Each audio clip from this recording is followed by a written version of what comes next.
हाँ,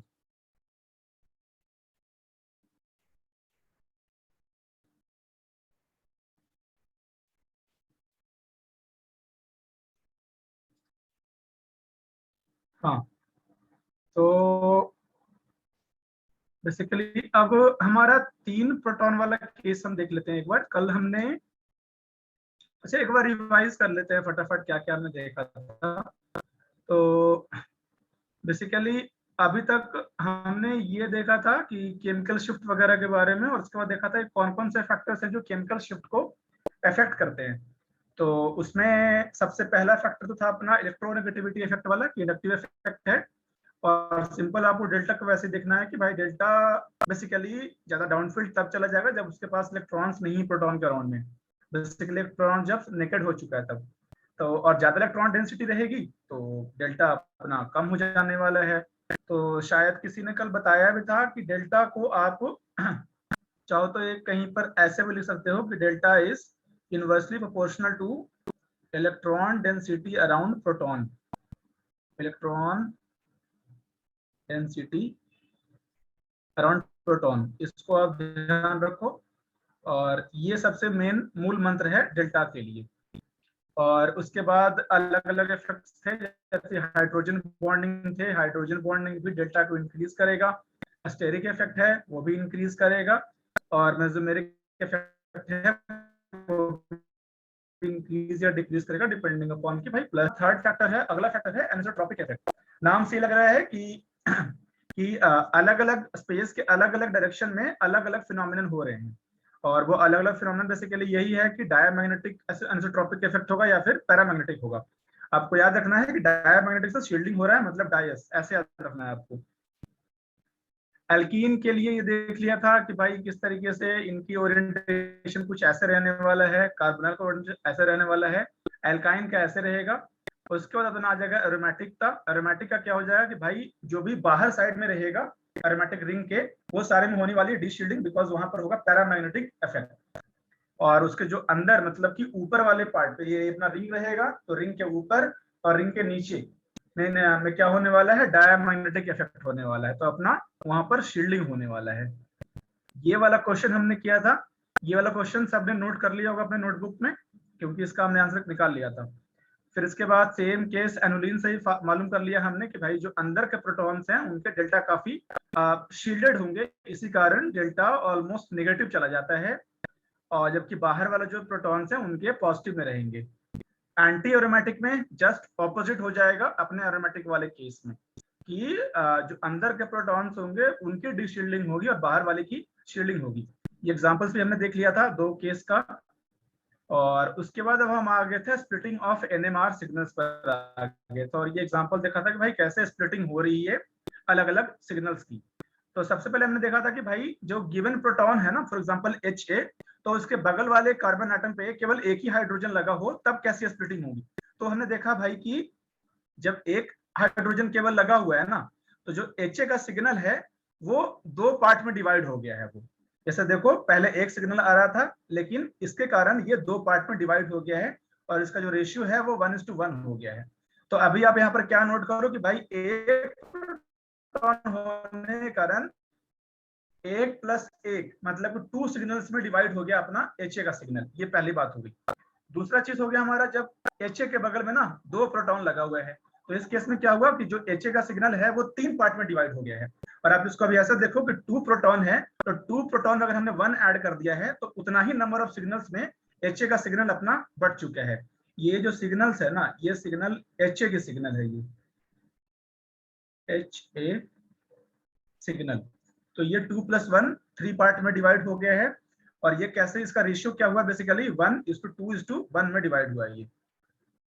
अगला केस अब आता है, इसको साथ में लिखते चलो इसको। थर्ड केस,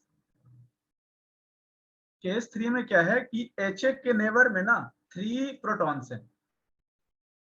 HA के नेबर में 3 प्रोटॉन्स हैं, और यहाँ पर क्या है कि फॉर एग्जांपल ये अपना HA है, और इसके बगल में ये 3 प्रोटॉन HB वाले लगे हुए हैं।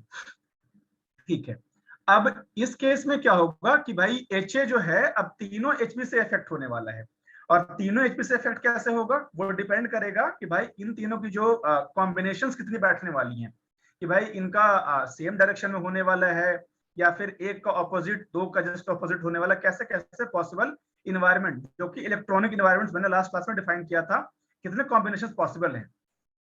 तो जब आप ये तीन का देखोगे ना इन्वायरमेंट, कि भाई ये तीन जो एचबी हैं उनका क्या क्या पॉसिबिलिटी है, तो भाई पहली पॉसिबिलिटी तो ये है कि तीनों का तीनों ना सेम ही डायरेक्शन में ये ओरिएंटेशन रहे, जिस तरफ के अपना बी नॉट लगा हुआ है इस तरफ से।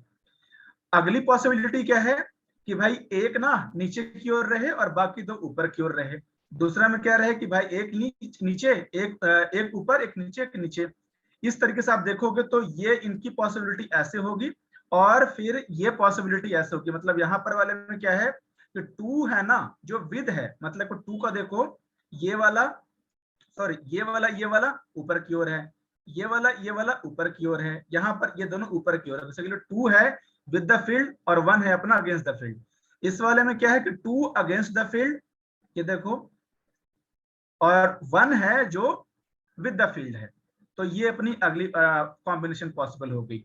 चौथी पॉसिबल कॉम्बिनेशन है कि भाई तीनों के तीनों ना अगेंस्ट द एचपी रहे, और इसी कारण आप देखोगे कि भाई और इनका रेशियो कैसा होगा कि भाई एक इसका दिख रहा है, 3 कॉम्बिनेशन इसके पॉसिबल हैं, 3 कॉम्बिनेशन इसके पॉसिबल हैं, और 1 कॉम्बिनेशन इसके पॉसिबल है।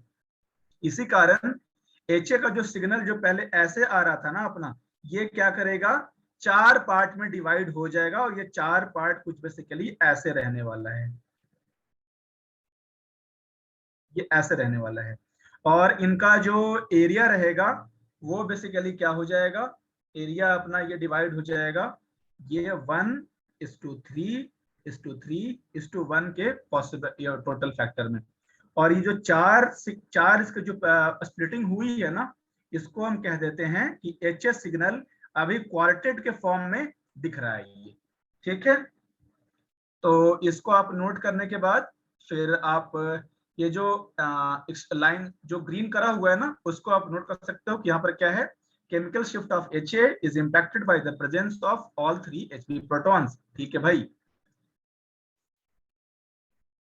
How to determine integration ratio. Ratio ना, एक तो पहली बात है कि आप केवल ऐसे नहीं कर सकते कि आप यहाँ पर स्केल वगैरह से मेजर कर रहे हो ये एरिया वगैरह, वो क्वेश्चन में दिया रहेगा। और इनफैक्ट ये जो आपकी जो नंबर्स है ना 1331, वो कैसे फाइंड आउट करने हैं वो अगले वाले स्लाइड्स पर वो आ रहा है, कि अगर आपके पास ये जो 3 है, तीन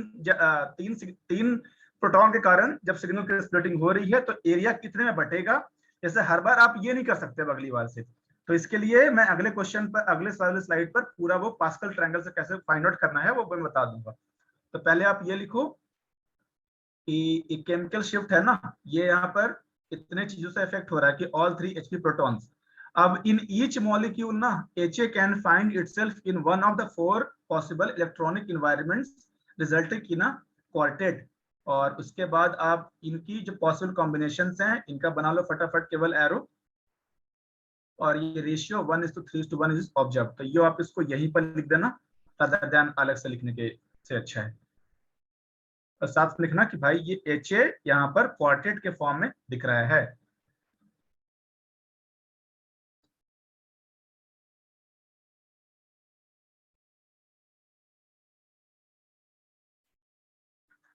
सर सर रिक्वेस्ट करिए, आप थोड़ा ये 8 से 8:15 तक का गैप दे सकते हैं सर। मैस में है तो खाना थोड़ा हो जाता है, मिस हो जाती है उस वजह से होना। ठीक है, कल से ना क्लास फिर 8:15 से स्टार्ट करेंगे, ठीक है। हाँ हाँ सर, थैंक यू। अभी आप हॉस्टल में रहते हो, कहाँ रहते हो? हाँ सर, ये हॉस्टल में, कॉलेज में है ना सर। अभी कौन से कॉलेज में हो? Sir NIT Rourkela.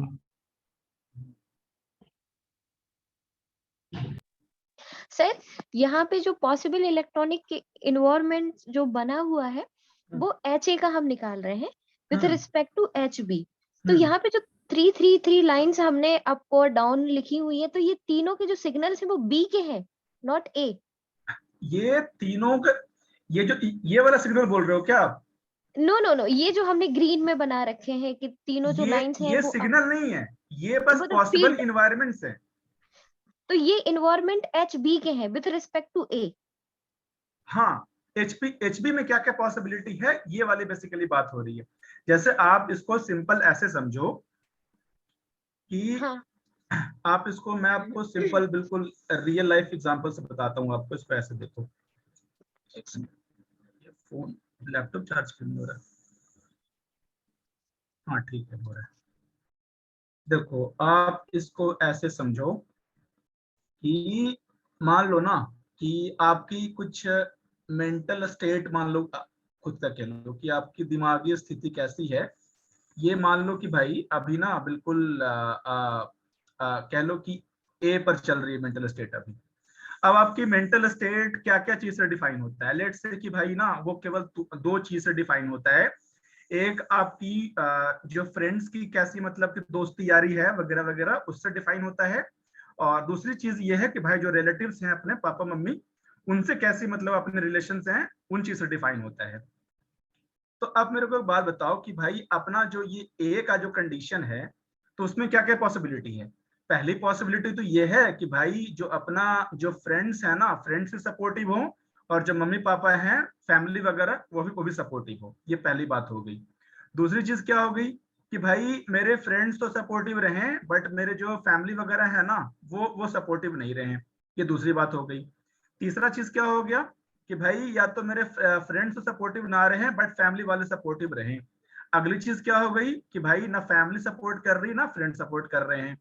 तो आप ये देखो ना कि आपका जो आपका जो मेंटल स्टेट का कंडीशन है, अब चार तरीके से वो डिफाइन किया जा सकता है। चार बेसिकली तीन तरीके से, जिसमें कि ये दोनों तो आपका सिमिलर कंडीशन नहीं है, ठीक है, क्योंकि दोनों में जस्ट एक उल्टा एक ऑपोजिट चल रहा है, ठीक है। तो बेसिकली ये ऐसा नहीं है कि ये सब जो कंडीशंस है ना ये मतलब फैमिली कंडीशंस वगैरह है। मैं बात कर रहा हूं अभी एक ही बात कर रहा हूं हर बारी, ठीक है। सिमिलरली यहाँ पर ये हो गया कि आपका HA का सिग्नल ना क्या क्या चीज से इफेक्ट हो रहा है।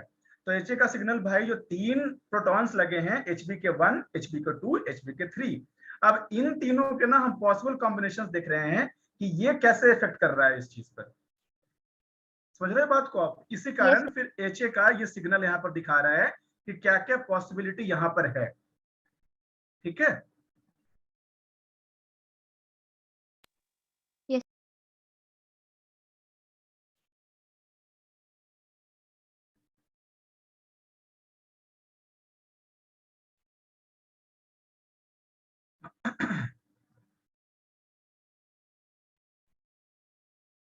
चले अगले साइड पे हो गया सबका।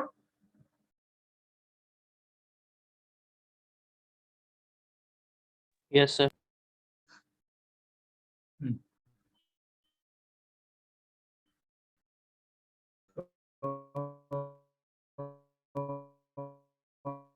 ये अपना हो गया समझने के पहले। लेकिन आप ये चीज मैं क्या बोल रहा था हर बारी, मैं हर बार यही कह रहा था ना कि जब भाई एच ए ये वाला अपना है और इसके बगल में जब HB है, तो जो HA है इसका सिग्नल कितने पार्ट में टूट चुका है? स्प्लिट इनटू कितने पार्ट्स? 2 L+1। पार्ट्स।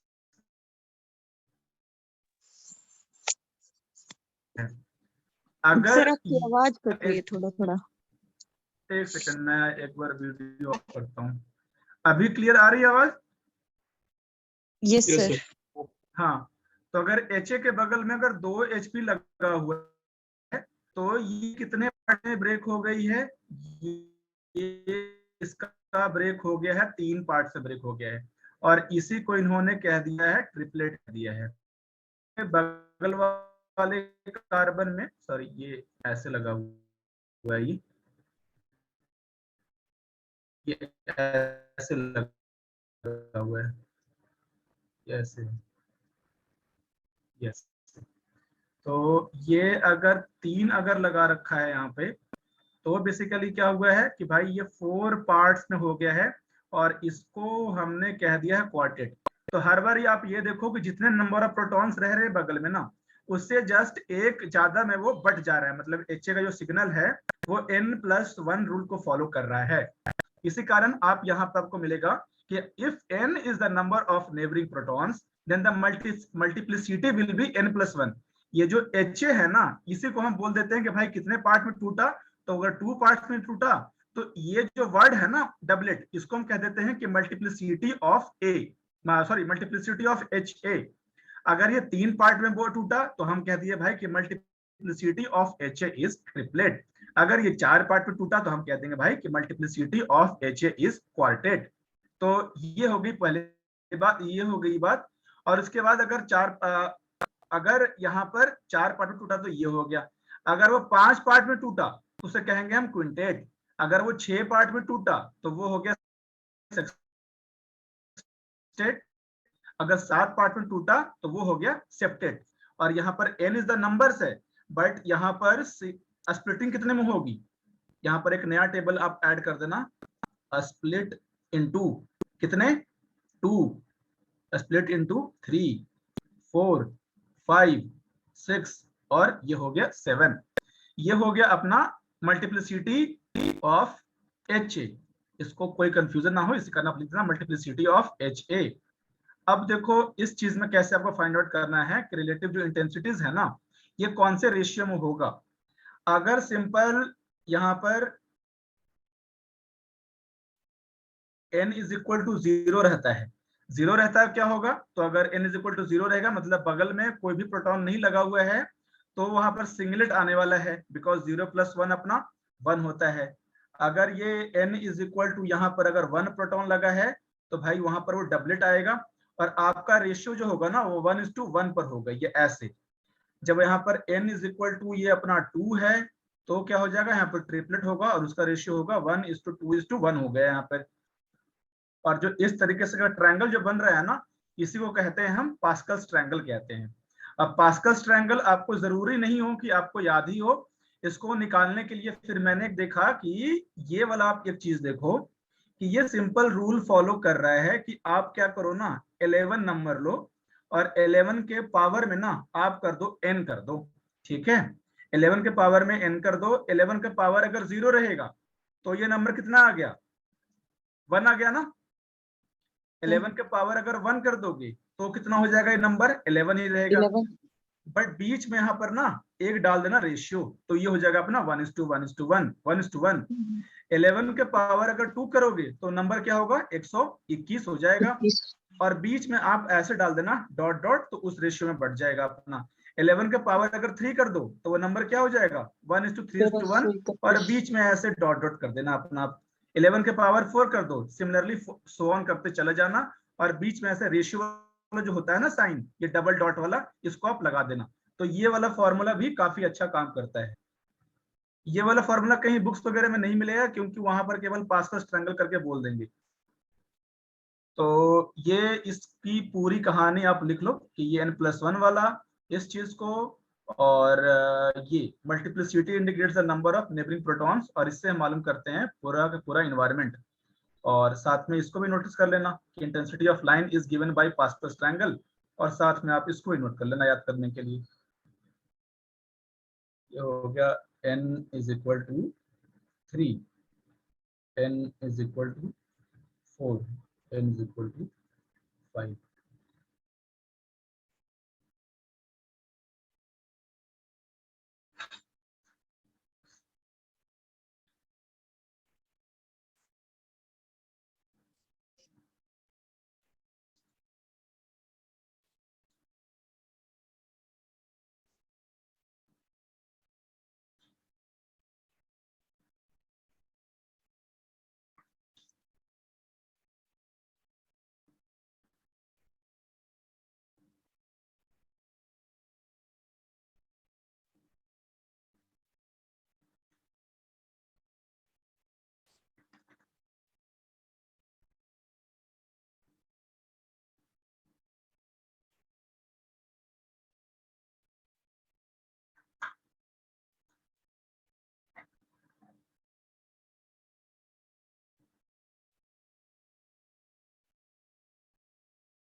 सर आप अभी कहाँ से क्लास लेते हो, अपने घर से?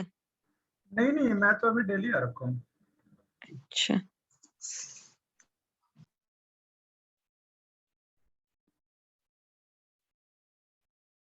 सर अभी भी अनअकैडमी वाले उसमें आ जाते हो क्या आप?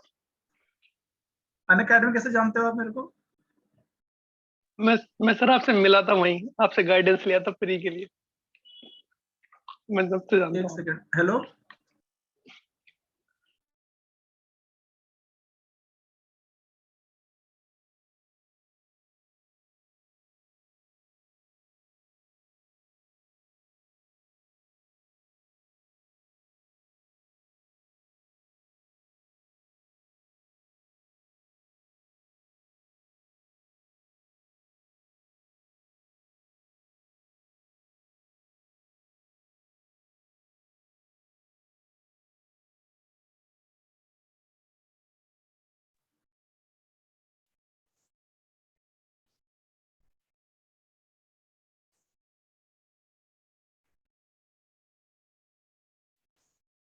ये हो गया सबका? Yes sir.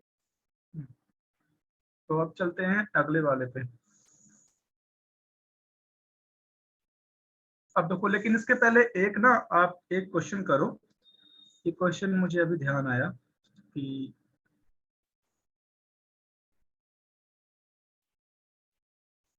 ये क्वेश्चन कुछ ऐसा है,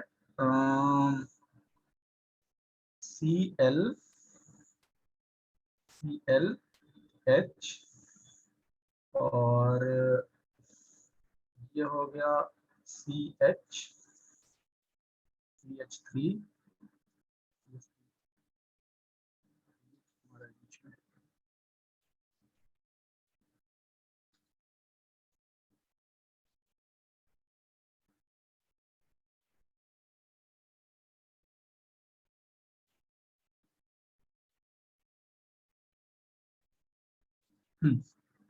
अब इसकी ना आपको बनानी है सिग्नल, along with स्प्लिटिंग कैसे हो रही है इसकी बनानी है सिग्नल आपको।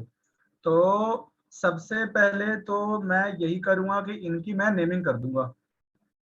तो ये हो गया अपना A हाइड्रोजन हो गया, ये अपना B हाइड्रोजन हो गया, और ये अपना दोनों का दोनों हाइड्रोजन इक्वल है, तो ये अपना C हाइड्रोजन हो जाएगा। तो अब इसमें से बताओ कि अगर मुझे सबसे पहले लिखना है, डेल्टा का वैल्यू लिखना है, तो इनको ऑर्डर क्या होने वाला है डेल्टा वैल्यू? सबसे ज्यादा डिशिल्टेड कौन है इसमें? सर ए वाला है। ए ए वाला सबसे ज्यादा डिशिल्टेड है, उसके बाद अपना HB बी, है, और उसके बाद अपना H सी। ये वाला होने वाला है, बिकॉज सबसे ये दूर में है।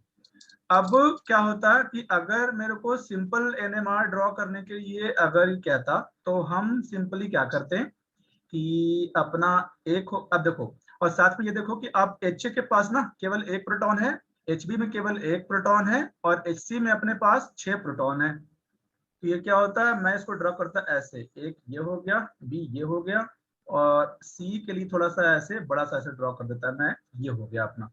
तो ये हो गया अपना डेल्टा A, ये वाला हो गया अपना डेल्टा B, और ये वाला हो गया अपना डेल्टा C। साथ में यहाँ पर एक सेकेंड,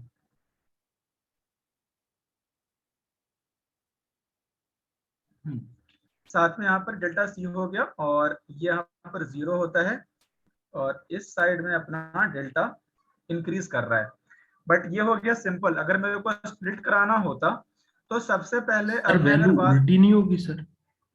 अगर ए सबसे ज्यादा डीशील्डेड है तो सबसे तो कम वैल्यू होगा। तो डेल्टा एस सबसे ज्यादा होगा ना, deshielded higher delta, DDSD, deshielding downfield higher delta, DDSD, ऐसे ही तो काउंट करते हैं ना जनरली। आप मैक्सिमम बुक्स में यही देखो कि लेफ्ट से राइट जाता है वो, ठीक है, मतलब राइट से लेफ्ट जाता है वो, ठीक है।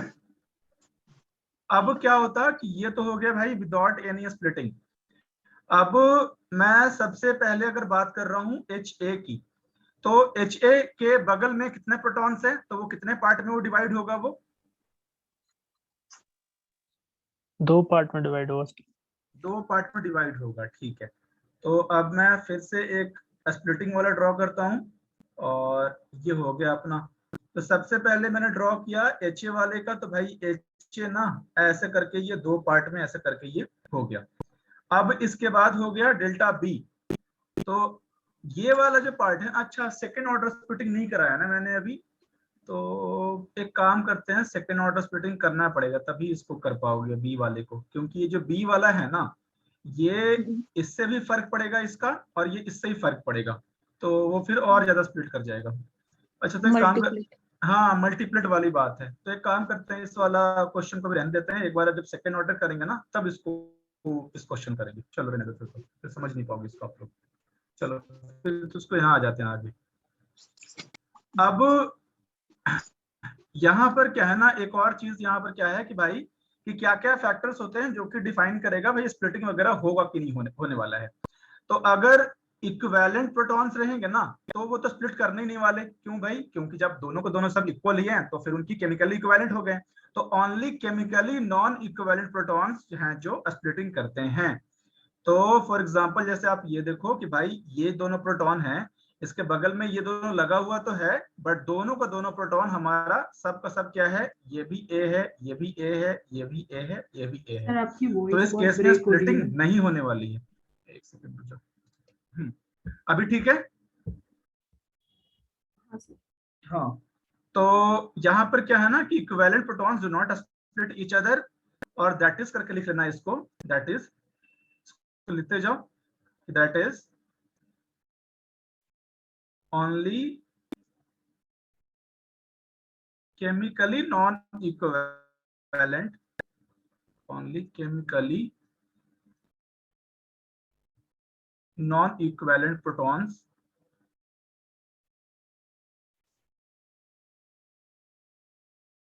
split each other's signals, split each other's signals। फिर इसके बाद आप ये एग्जांपल लिख लो।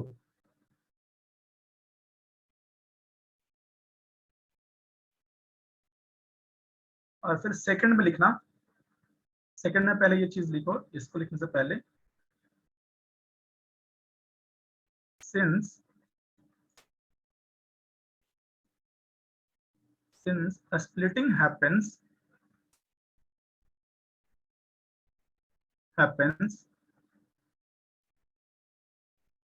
through bonds and not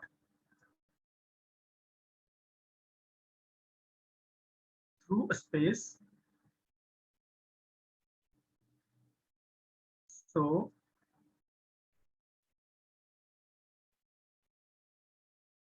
splitting is function of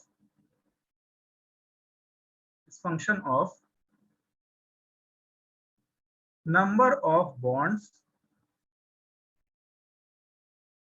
and bond length।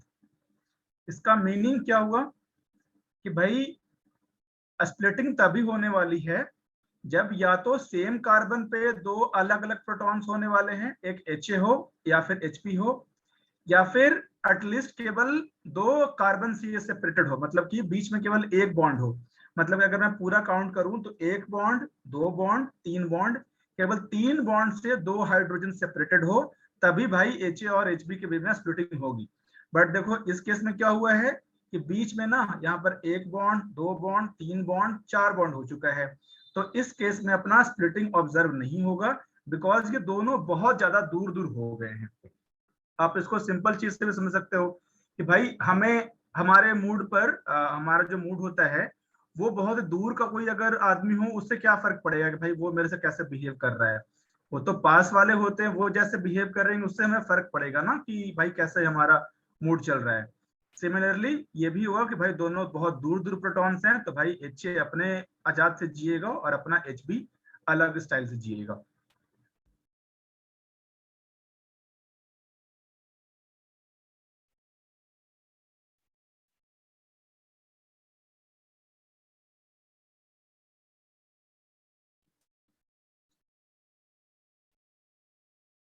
जैसे इस पर एक शायरी भी है कि बेचैनियां कहीं ढूंढने पर नहीं मिलती है, ये देने वाले अक्सर कहीं करीब कहीं होते हैं। क्या बात है सर। ये मैंने शायरी, शायद ये वसीम बरेलवी साहब की है। बहुत अच्छा। चलो ये हो गया इतना।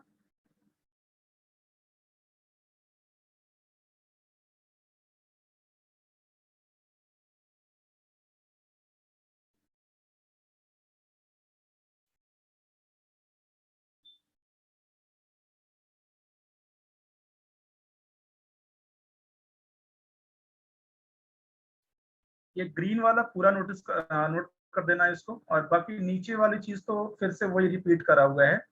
ये वाला पार्ट अब रहने देना, इसको मैं फिर से लिख पाऊंगा, तो ये आप नीचे वाला पार्ट को रहने दो, ये वाला आप बस यहाँ तक नोट करो।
एक सेकंड रुक जाओ, ये शायद ये पीपीटी मेरा हैंग कर गया है।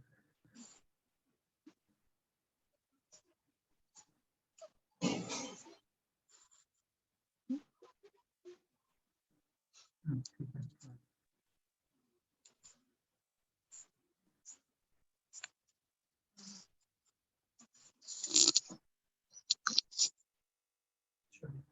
ये अब चले आगे ना, यहाँ तक सबका हो गया। सर एक सेकंड बस थोड़ा सा रहता है।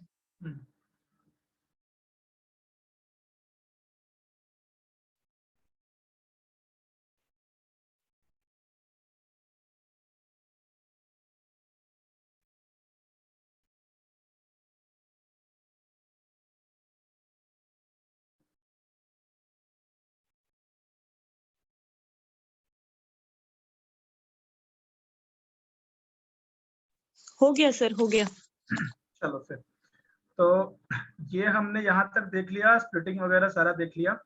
अब आते हैं कपलिंग कांस्टेंट। वैसे तो इसका एक बार हमने देखा कि भाई एग्जैक्टली कपलिंग कांस्टेंट होता क्या है। जैसे ये वाला जब हमने देखा था, कहाँ गया, हाँ ये देखा था हमने कि भाई जब सिग्नल से स्प्लिट कर रही है ना, तो कोई भी दो आप पीक उठा लो और उनके बीच में ये जो डिस्टेंस होने वाला है वो हमेशा जे ही होगा, जो कि कांस्टेंट होगा। सिमिलरली ये जो अपना बन रहा है ट्रिपलेट बन रहा है, तो इन दोनों के बीच में दूरी होगा जे जे होगा। सिमिलरली यहाँ पर ये जो डिस्टेंस होगा, ये जो डिस्टेंस होगा और ये डिस्टेंस होगा, ये सब का सब कॉमन होने वाला है। सिमिलरली ये वाला दूरी, ये वाला दूरी, ये वाला सबका सब इक्वल होता है, और उसी को कहते हैं बेसिकली हम कपलिंग कांस्टेंट की कितने अच्छे से वो कपल कर रहे हैं, that is called the coupling constant. अब इसकी ही हम इसके बारे में थोड़ा देख लेते हैं कि इसका डेफिनेशंस वगैरह क्या क्या है। तो कपलिंग कांस्टेंट का बेसिकली वही है कि कपलिंग कांस्टेंट ना कि distance between the centres of two adjacent peaks in a multiplet, जो कि हमने समझ लिया कि ये अपना बन रहा है मल्टीप्लेट।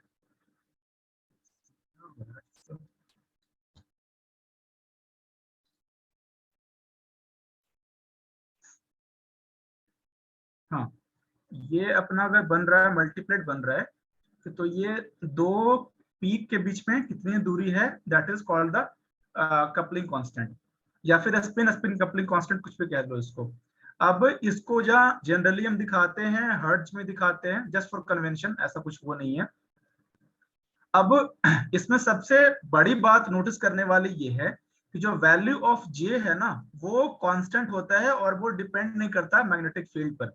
जस्ट लाइक कि अपना जो डेल्टा है that is also independent of magnetic field, similarly ये भी अपना जो जे है ना, वो डिपेंड नहीं करेगा एक्सटर्नल मैग्नेटिक फील्ड पर।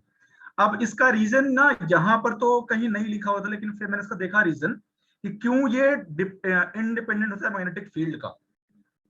क्योंकि जो strength of magnetic moment of the neighbouring proton है, वो तो भाई स्पिन स्प्रिंग कपलिंग वगैरह कारण आ रहा है ना। ये तो भाई दो लोग बेसिकली कैसे मिलजुल रहे हैं, ये तो इस पर डिपेंड कर रहा है। तो भाई बाहर में क्या चल रहा है, बाहर में कितना मैग्नेटिक मोमेंट या कितना बी नॉट वगैरह है, उससे इसको फर्क ही नहीं पड़ेगा। ये बस इनकी अपनी अंदर की दोस्ती है। तो इसी कारण इसको आप यहाँ पर ये रीजन लिखना, this because the strength of magnetic moment of a neighboring proton which is the source of coupling phenomenon does not depend on the applied field strength. इसी कारण आप इसका एग्जांपल लोगे, फॉर एग्जांपल ये HB और HA वाले का, तो HB के बगल में कितने प्रोटॉन्स हैं भाई, 2 प्रोटॉन्स हैं, तो ये अपना 3 पार्ट में डिवाइड हो जाएगा और ये अपना होगा 1:2:1 के पार्ट में डिवाइड होगा। अभी जो HA वाला प्रोटॉन है ना, इसके बगल में केवल 1 प्रोटॉन होगा, इसी कारण ये केवल 2 पार्ट में डिवाइड होगा, एंड दैट इज 1:1 के एरिया में डिवाइड होने वाला है केवल। अब एक चीज यहाँ पर और है कि पहले काम करो, पहले आप इसको यहाँ तक लिखो कि the value of J remains constant and does not depend on the magnetic field, और उसके बाद ये वाला रीजन, और उसके बाद बताता हूँ एक चीज और कि कैसे अगला पार्ट बताता हूँ मैं।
सबका हो गया यहाँ तक?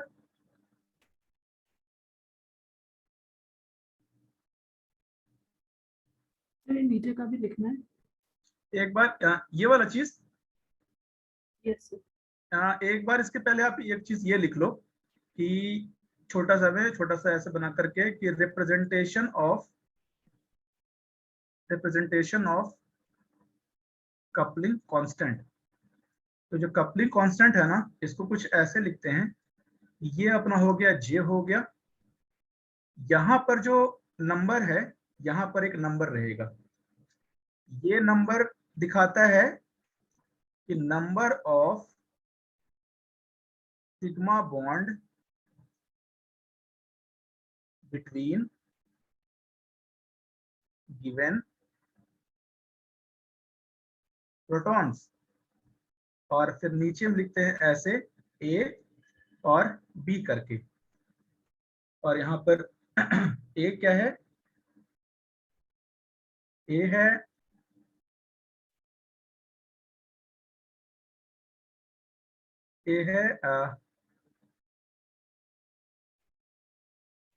स्प्लिटिंग ऑफ सिग्नल ए या फिर प्रोटॉन ए, जो भी proton signal A due to B. ये हो गया ए बी का पूरा कहानी हो गया। अगर इसको जस्ट मैं कर दूं जे बी ए लिख दूं, तो इसके जस्ट ये ऑपोजिट हो जाएगा, ये क्या हो जाएगा, स्प्लिटिंग ऑफ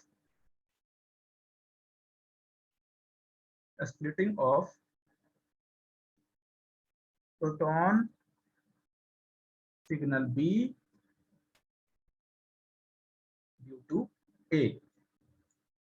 अब यहाँ पर नोट ये करना है कि भाई हमेशा J A B is equal to J B A ही होने वाला है, ये हर जगह एप्लीकेबल होगा।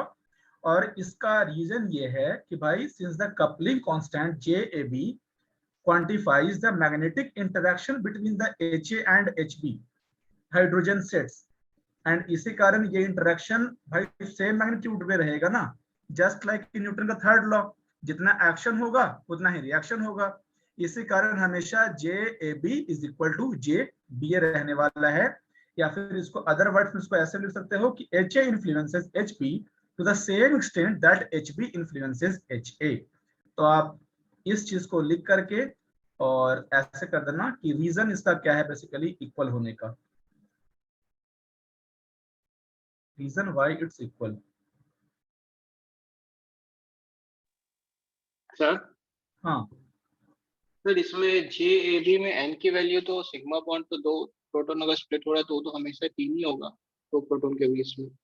नहीं, वैसे यहाँ पर एन की वैल्यू कुछ और बताया ना मैंने, एन यहाँ पर क्या है, जो आप इसको काम करो, आप इसको एक्स लिख दो, फिर तो एन से अगर आप कंफ्यूज हो गए तो एक्स तो यहाँ यहाँ पर पे है, sir number of sigma bond है, यहाँ पर कितना है, एक दो तीन।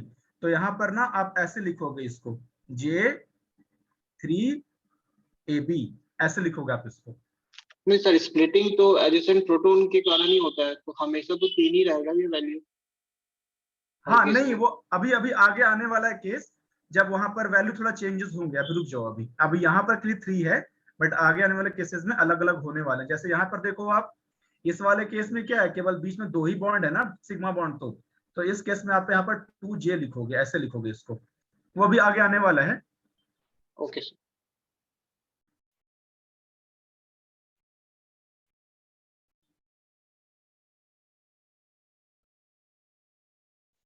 और साथ में अभी यहाँ पर एक वैल्यू थोड़ा याद रखना कि जब दोनों जस्ट एडजेसेंट कार्बन पर हैं, और ये अपना कार्बन है जो सैचुरेटेड है, मतलब यहाँ पर कोई पाई बॉन्ड वगैरह नहीं है, तो ये जनरली ना 6 हर्ट्ज के अराउंड में होता है। डेटा वैसे फिर से भी लिखवाना है, बट इसको यहाँ पर थोड़ा सा ध्यान रखो।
हो गया तक सबका? सर यहाँ पे हमेशा मतलब मैक्सिमम वैल्यू तो 3 ही रहेगी ना n की, या फिर जो x है नंबर ऑफ सिग्मा बॉन्ड्स है। हाँ 3 रहेगा इन जनरल केस, बट एक दो कुछ एक्सेप्शनल केसेस भी हैं जिसमें कि वो 4 या 5 होता है, बट वो बहुत रेयर केसेस हैं और उसके लिए बस हमें हाफ पेज का नोट्स चाहिए। इन जनरल आएंगे नहीं, but still fire fighting condition के लिए बस हाफ पेज का नोट बना लेंगे जब हमारे पास ये 4 या 5 होगा वो।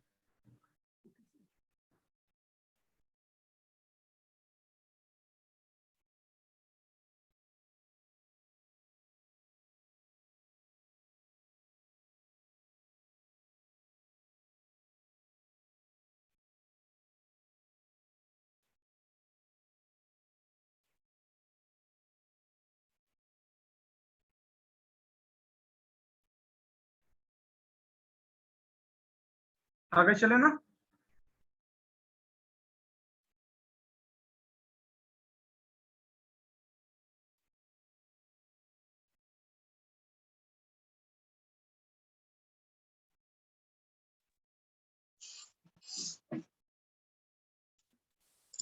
आगे चले, सबका हो गया? Yes sir. ठीक है, तो अब आते हैं कि अलग अलग टाइप्स ऑफ कपलिंग। तो ये वाला तो हमने ऑलरेडी देख लिया कि किस तरीके से इसको डेजिग्नेट करते हैं, कि इसको NJAB कहते हैं इसको। अब इसके बाद अलग अलग टाइप की कपलिंग होने वाली है, तो इसको फैक्टर्स अफेक्टिंग कपलिंग कांस्टेंट कह लो, या फिर ऐसे भी इसको हेडिंग डाल सकते हो कि टाइप्स ऑफ कपलिंग कांस्टेंट, या फिर टाइप्स ऑफ कपलिंग, कुछ भी आप लिख दो, टाइप्स ऑफ कपलिंग। ठीक है, ये हो गया अपना। अब इसमें सबसे पहला केस आता है कि जेमिनल कपलिंग का। और जेमिनल, ये हमने वर्ड पहले ही देख लिया था कि भाई जेमिनल वर्ड का मीनिंग क्या होता है। अगर किसी को अभी भी याद नहीं है तो फिर आप उसको सेम चीज को लिख लो कि on the same carbon atom, on the same carbon atom. For example आप ये देखो कि अगर इन दोनों ये अगर कार्बन की मैं बात कर रहा हूं तो इसी कार्बन से ये अपना HA भी लगा हुआ है और इसी कार्बन से अपना ये HB भी लगा हुआ है, दोनों लगा हुआ है अपना।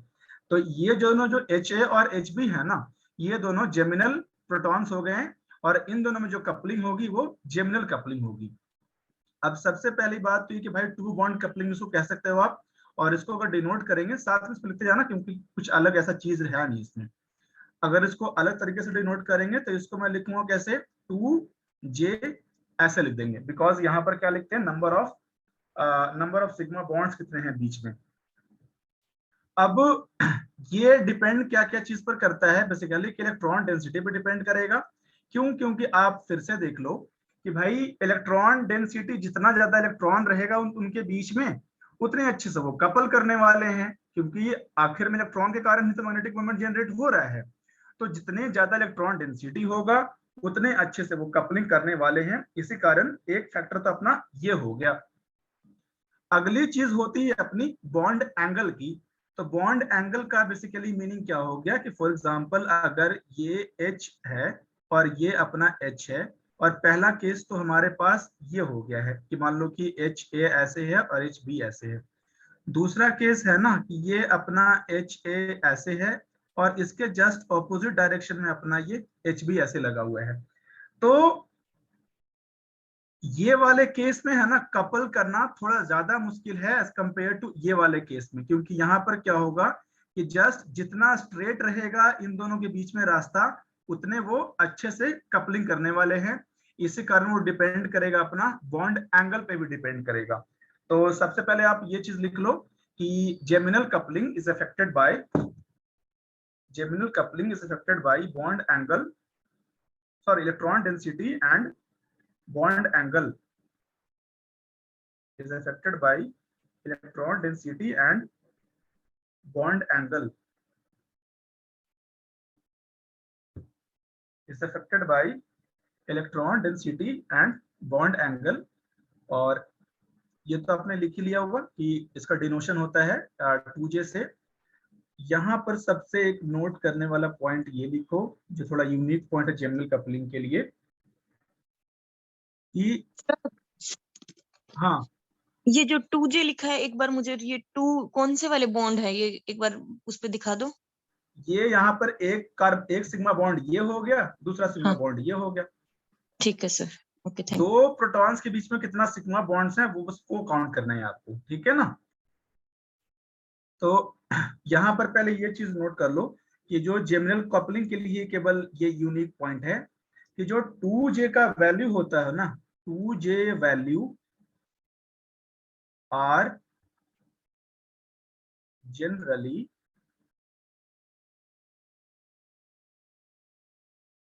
ranging from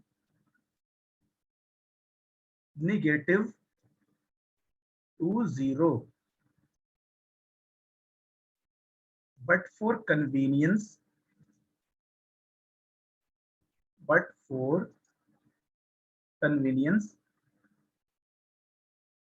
we remove negative sign। ये वाला पॉइंट हो गया।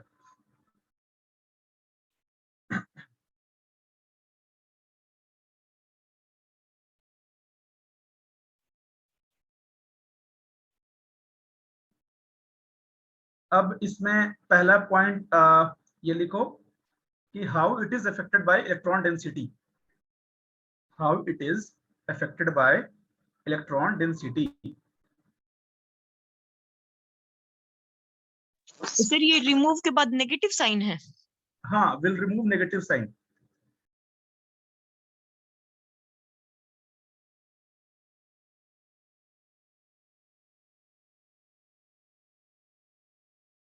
और फिर लिखना ये स्ट्रेट लाइन में होगा तो इजीली क्यों करेगा? नेगेटिव जो कपलिंग कांस्टेंट का मीनिंग क्या है? किसका? जो जे वैल्यू, इसका मीनिंग क्या है सर? मीनिंग बेसिकली ये हुआ ना कि दो जो कपलिंग हो रही है वो कितने अच्छे से उनकी कपलिंग हो रही है, ठीक है। तो इसी कारण क्योंकि अब कपलिंग हो रही है अब दोनों साइन से, तो सिमिलरली इसका हम मॉड्यूलस ले लेते हैं कि आप नेगेटिव साइन हटा दो फिर भी ज्यादा फर्क नहीं पड़ने वाला है। और ये जो पॉइंट है ना, ये केवल 2J के लिए ही यूनिक पॉइंट है ये वाला, ठीक है। बाकी जो 3 वाली कपलिंग होगी, 3 बॉन्ड वाली, उसमें जनरली पॉजिटिव साइन वगैरह रहने वाला, तो वो कोई दिक्कत नहीं है। लेकिन सर ये जे वैल्यू तो डिस्टेंस में दिखाता है ना, दो पीक के बीच में, तो डिस्टेंस नेगेटिव कैसे हो सकता है?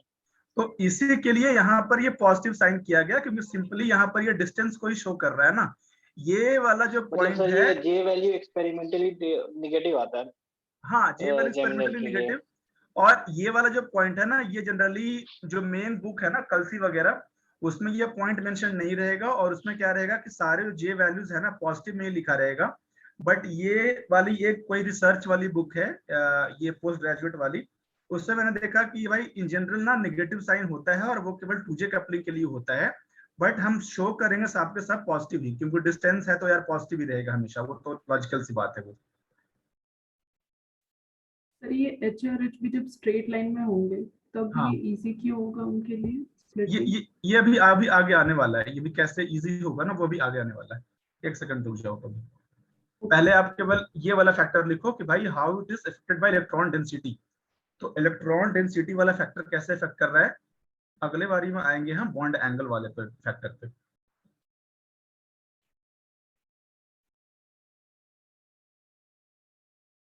How it is affected by electron density, और इसमें एक लाइन लिख लेना कि higher electron density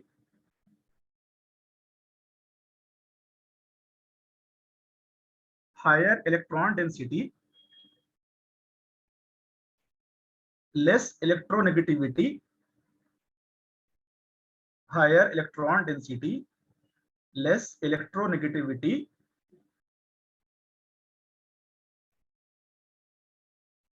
leads to higher value of J, leads to higher value of J, जो कि काफी लॉजिकल पॉइंट है। और इसमें आप पहला एग्जांपल तो ये हो गया, कि यहाँ पर जब मैंने बिल्कुल इलेक्ट्रोनेगेटिव एटम लगा रखा है तो यहाँ पर इलेक्ट्रॉन डेंसिटी क्या हुआ होगा, डिक्रीज कर गया होगा। इसी कारण जो यहाँ पर 2J का वैल्यू है ना वो केवल 2.3 हर्ट्ज आया है। लेकिन जब यहाँ पर मैंने लगा दिया Li प्लस वगैरह वगैरह तो यहाँ पर इनकी कम इलेक्ट्रोनेगेटिविटी है और यहाँ पर माइनस चार्ज आ गया अच्छा खासा। मतलब यहाँ पर क्या हुआ है कि इलेक्ट्रॉन डेंसिटी जो इस वाला कार्बन है ना यहाँ पर इंक्रीज कर दिया है मैंने, और इसी कारण जो यहाँ पर 2J का वैल्यू आएगा वो बेसिकली 4.8 हर्ट्ज चला जाएगा due to high electron density. ये तो हो गया अपना पहला एग्जांपल। दूसरा एग्जांपल है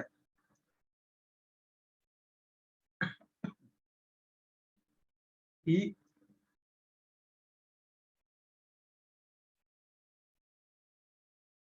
HB और दूसरे केस में ये है अपना HA और HB। अब ये वाला जो कार्बन कैसा हाइब्रिडाइजेशन इसका है, sp3। इसका हाइब्रिडाइजेशन कैसा है, sp2। अब इसकी ज्यादा इलेक्ट्रोनेगेटिविटी किसकी है, sp2 वाले का। इसी कारण जो इसका जो 2J का वैल्यू आएगा ना वो आ जाएगा बेसिकली 9 to 12 हर्ट्ज, और जो इसका 2J का वैल्यू आएगा ये आएगा केवल 2 हर्ट्ज। लास्ट में समझ नहीं आ रहा। ये सेकंड वाला एग्जांपल। Yes sir. देखो अभी मैंने बताया कि इलेक्ट्रोनेगेटिविटी हाई रहेगी तो क्या करेगा वो, इलेक्ट्रॉन डेंसिटी को वो डिक्रीज करने वाला है। अब आप मेरे को बताओ कि इस वाला कार्बन जो कि sp2 हाइब्रिडाइजेशन है इसकी इलेक्ट्रोनेगेटिविटी हाई होगी ना, बिकॉज परसेंटेज कैरेक्टर्स का हाई है इसका। Yes sir. अब इसी कारण क्या होगा, इलेक्ट्रॉन डेंसिटी यहाँ पर डिक्रीज हो जाने वाला है, जो ये वाला CHA और CHB वाला है, और इलेक्ट्रॉन डेंसिटी डिक्रीज करेगा तो अपना कपलिंग कांस्टेंट डिक्रीज करेगा। इसी कारण ये 2 हर्ट्ज यहाँ पर आ रहा है। जबकि ये वाला कार्बन है जो sp3 है और इसकी इलेक्ट्रोनेगेटिविटी इसकी कम है एज कंपेयर टू इस वाले कार्बन से, इसी कारण ये 9 to 12 हर्ट्ज का वैल्यू शो करेगा।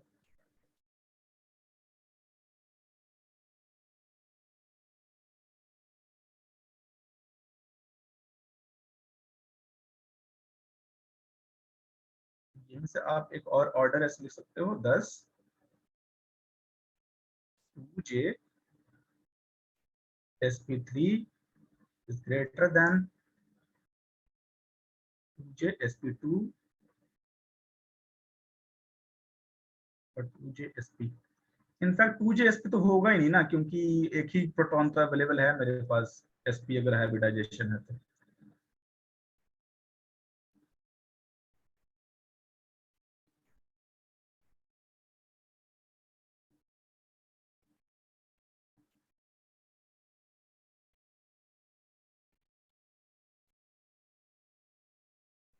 सबका हो गया यहाँ तक?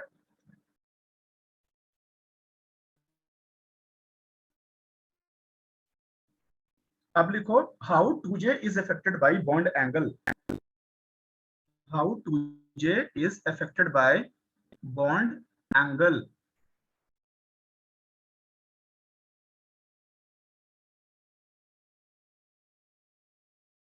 is function of bond angle। तो ये बेसिकली बॉन्ड एंगल है क्या, ये वाली अल्फा हेसो बॉन्ड एंगल है। अब आप मेरे को बात बताओ कि एज अल्फा डिक्रीजेस तो होगा क्या, ये अपना जो C है ना वो दोनों क्या होगा, बेसिकली पास पास आ जाने वाला है ये। अब जब दोनों पास पास आ जाएगा तो लॉजिकल बात है कि भाई कपलिंग है वो इंक्रीज करेगा या डिक्रीज करेगा, इंक्रीज। कपलिंग इंक्रीज करेगा। दिस इंप्लाइज कि 2J का जो वैल्यू है वो इंक्रीज करेगा। जस्ट इसके ऑपोजिट कि एज अल्फा डिक्रीजेस तो ये क्या हो जाएगा, ये भाई साहब अपने यहाँ रहने वाले हैं, ये अपना यहाँ रहने वाला है, और ये HA यहाँ रहेगा और ये HB यहाँ रहेगा। और इस केस में क्या हो जाएगा, कपलिंग डिक्रीज और अपना 2J भी डिक्रीज करेगा।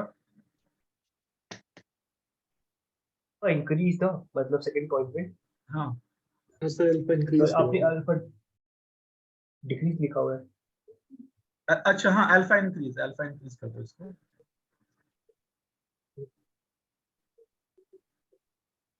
और बस सिंपल सा लाइन लिखना है, ये सारा चीज लिखने के बाद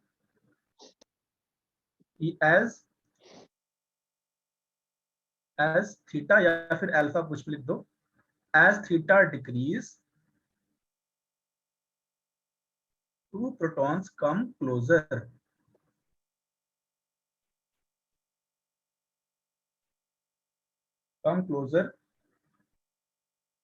thus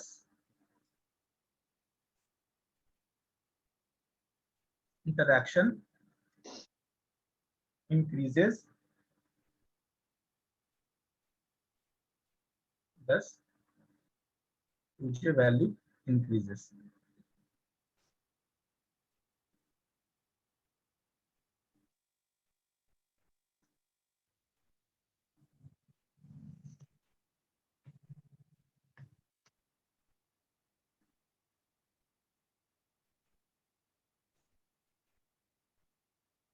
तो आप यहाँ पर सिंपल ऐसा कर सकते हो कि 1/अल्फा।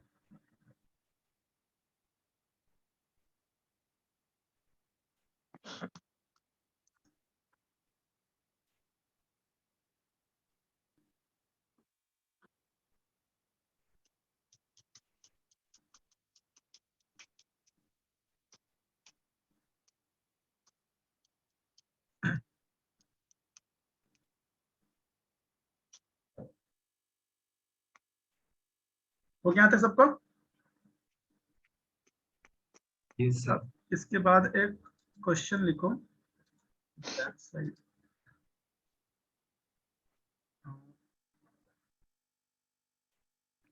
क्वेश्चन लिखो,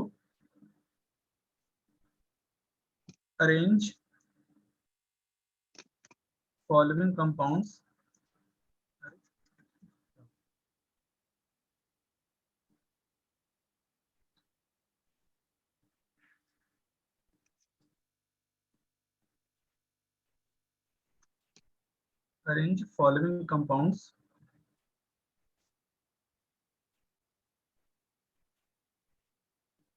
in increasing value of 2J। हो गया अपना HA, हो गया HB।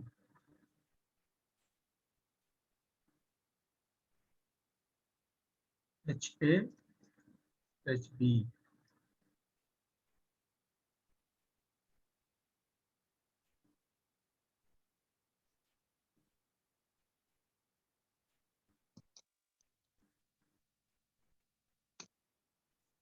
ठीक है। अच्छा अब बात बताओ मेरे को कि जैसे जैसे यहाँ पर नंबर ऑफ रिंग साइज है, जो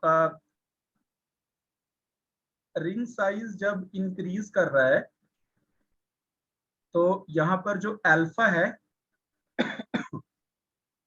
अल्फा इंक्रीज कर रहा है या फिर डिक्रीज कर रहा है? डिक्रीज कर रहा है सर। डिक्रीज।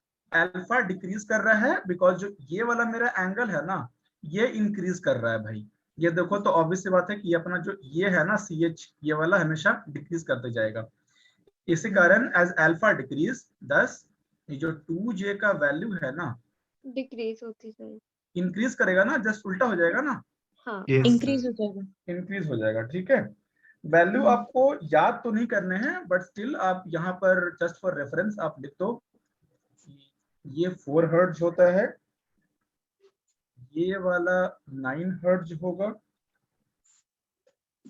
ये वाला 11 हर्ट्ज होगा और ये अराउंड 13 हर्ट्ज होगा।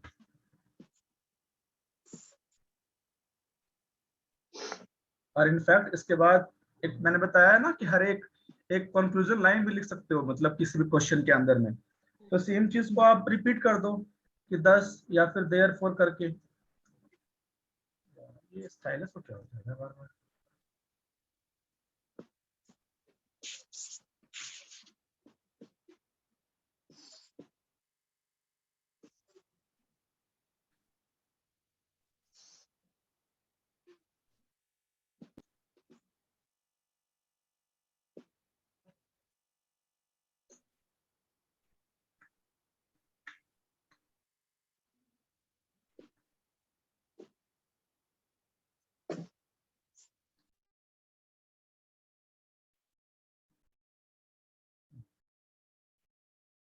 इसका वैल्यू दोगे 10, geminal coupling constant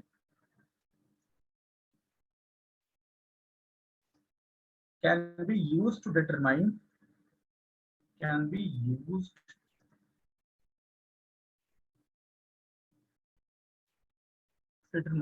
ring size. Can be used to determine ring size. तो देखो कंक्लूजन में ना मतलब ऐसा नहीं कि बहुत ही इंजीनियस लाइन लिखना होता है. You just need to reiterate the same thing that you have seen in the question. Nothing extraordinary. अब मैंने किया क्या है, बस भाई जो क्वेश्चन जो लिखा हुआ था उसी को बस मैंने उल्टे लाइन में मतलब दूसरे स्टेटमेंट में बस रिफ्रेश कर दिया है. सर ये बॉन्ड एंगल वाले एक्सप्लेनेशन के साथ सर वो जो रिंग का बॉन्ड एंगल बढ़ रहा है तो एस कैरेक्टर वाला भी लिख सकते हैं ना साथ में इलेक्ट्रोनेगेटिविटी. इलेक्ट्रोनेगेटिविटी तो कुछ ऐसा नहीं हो रहा है यहाँ पर क्योंकि सब के सब sp3 हाइब्रिडेशन वाले कार्बन है. ठीक है सर, ठीक है. Sir, हाँ, you said that coupling constant doesn't depend on the external magnetic field strength. हाँ, हाँ. But sir, why in the like resolution अगर कम हुआ तो why we do not get any coupling there? Splitting हम लोग जब resolution higher resolution की तरफ जाते हैं तभी दिखने को मिलते हैं. तो बेसिकली होता ये है ना कि जैसे मान लो कि आपका जो इंस्ट्रूमेंट है वो आपने यूज किया है 60 मेगाहर्ट्ज पर ऐसे यूज कर रखा है. तो जैसे ये वाला अपना रहेगा ना तो वहां पर भी स्प्लिटिंग तो रहेगा बट ये बिल्कुल ऐसे पास में ऐसे से रहने वाला ये वाला. ठीक है, तो यहाँ पर जो ये दिखेगा ना ये थोड़ा ऐसे इसका जे दिखेगा. अच्छा एक सेकेंड, अच्छा आप बोल रहे हो कि आप इसको आपने अगर कर दिया फॉर एग्जांपल 300 मेगाहर्ट्ज है ना तो फिर ऐसे क्लैरिटी दिखेगा, इसमें ऐसे से दिखेगा फिर ये हल्का सा. Yes sir, like separation क्यों बढ़ रहा है? वो तो separation नहीं बनना चाहिए. सेपरेशन नहीं बढ़ना चाहिए. हाँ, ये अभी भी J is equal to X hertz ही रहेगा. सेपरेशन तो नहीं बढ़ेगा ना. सर हम डिवाइड भी तो कर रहे हैं उसकी फ्रीक्वेंसी जो मशीन हाँ, की है. ये देखो ना आप यहाँ पर ये देखो कि आप इसका जो सेंटर है ना आप क्या करो कि मान लो कि अपना रखा है इसका सेंटर 4.12 पे आया है, इसका सेंटर 4.13 पर आया है. ठीक है, अभी भी जो इसका सेंटर है ना ये 4.12 और ये 4.13 रहने वाला है. लेकिन जब आप इसको कन्वर्ट करोगे कि जो 4 ppm है वो हर्ट्ज में उसका इक्विवेलेंट है तो अगेन ये जे का वैल्यू है ना फिर से सेम आ जाने वाला है. वो आप समझ रहे हो बात को क्या बोल रहा हूँ मैं कि आप 4.12 को कन्वर्ट करो कि भाई इक्विवेलेंट इनटू हर्ट्ज. और वो कैसे कन्वर्ट करोगे आप? वो कन्वर्ट करोगे आप 4.12 into 300 megahertz divided by 10 to the power 6 से करोगे और इससे निकालोगे कि भाई कितना हर्ट्ज का ये वाला हुआ. तो अभी भी जो ये वाली जो दूरी है ना ये हर्ट्ज वाली, हर्ट्ज के मामले में अभी भी सेम ही रह रहा है यहाँ पर, ये इसी कारण ये सेम है यहाँ पर ये. ठीक है, लेकिन जस्ट बिकॉज कि ये हायर मेगाहर्ट्ज का है ना तो यहाँ पर जो ये डिस्टेंस है मेगाहर्ट्ज का ये तो ज्यादा अलग अलग हो जाएगा, इसी कारण इनकी स्प्लिटिंग साफ साफ दिख रही है यहाँ पर. समझ रहे बात को आप? एक काम करो आप, इसको मैं बताता हूँ एग्जांपल से जो आपने पूछा है. इसको ऐसे देखो आप, फॉर एग्जांपल कि मान लो कि एक अपना ये केस है तो मान लो कि ऐसे आया यहाँ पर, इन दोनों की इतनी दूरी होगी नहीं बट मैं फॉर कन्वीनियंस में मान लेता हूँ कि भाई ये वाला अपना ना 4 ppm पे है, सॉरी ये वाला अपना 5 ppm पे है और ये वाला अपना 4 ppm पे है और ये वाला इंस्ट्रूमेंट मैंने यूज कर रखा है 100 मेगाहर्ट्ज का. अब 5 ppm के कोरस्पॉन्डिंग मेरे को कन्वर्ट करना है, हर्ट्ज के कोरस्पॉन्डिंग कन्वर्ट करना है. तो ये कितना हो जाएगा 5 into 100 megahertz divided by 10 to the power 6 मतलब 500 कितना हो गया हर्ट्ज हो गया. इसके लिए जस्ट मैं फाइंड आउट करूंगा हर्ट्ज के फ्रीक्वेंसी तो कितना हो जाएगा अपना ये 400 हर्ट्ज हो जाएगा। तो ये अपनी जो कपलिंग कांस्टेंट हो गई ना, वो कितने की वैल्यू की हो गई है? 100 हर्ट्ज की हो गई। इतना आएगा नहीं, इतना डिस्टेंस होगा नहीं, जस्ट मैं फॉर एग्जांपल अच्छे नंबर्स ले रहा हूं ताकि इजीली समझ में आए। अब देखो क्या होगा कि अगर आपने वैल्यू ले लिया, फॉर एग्जांपल ये रखो आप, इसको कर दिया आपने लेट से 200 हर्ट्ज कर दिया है, और तो इस केस में क्या होगा ना कि ये थोड़ा सा और दूर दूर दिखेगा, थोड़ा सा अच्छा सेपरेशन, और इसका मेरे को फाइंड करना है कि फिर से जी का वैल्यू क्या है। अब यहाँ पर क्या हो जाएगा, अब पीपीएम तो मेरा सेम रहने वाला है, ये अभी भी 5 है, यहाँ पर अभी भी 4 है। अब बताओ मेरे को कि 5 इंटू 200 ये इसके सामने कितना हो जाएगा? 1000 हर्ट्ज हो गया ये अपना, और 4 इंटू 200 ये अपनी 800। अरे यार यहाँ पर डिफरेंस कैसे आ गया फिर ये? हाँ सर यही बोल रहा था ये। हाँ, यहाँ पर ये 200 हर्ट्ज फिर क्यों आ गया? 100 के 5 का 1000 हो जाएगा, 4 का 800 हो जाएगा।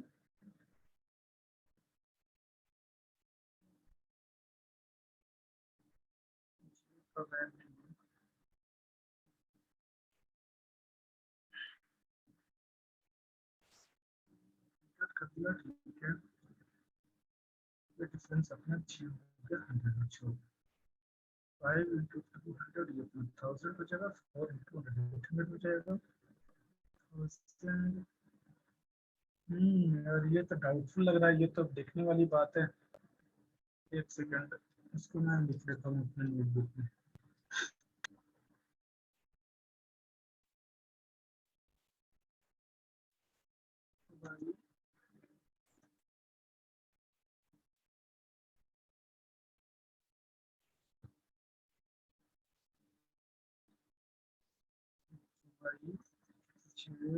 value constant changing of the external। ठीक है, इसको अगले क्लास में कर लेते हैं, ठीक है। ये अच्छा क्वेश्चन, ये तो यार हाँ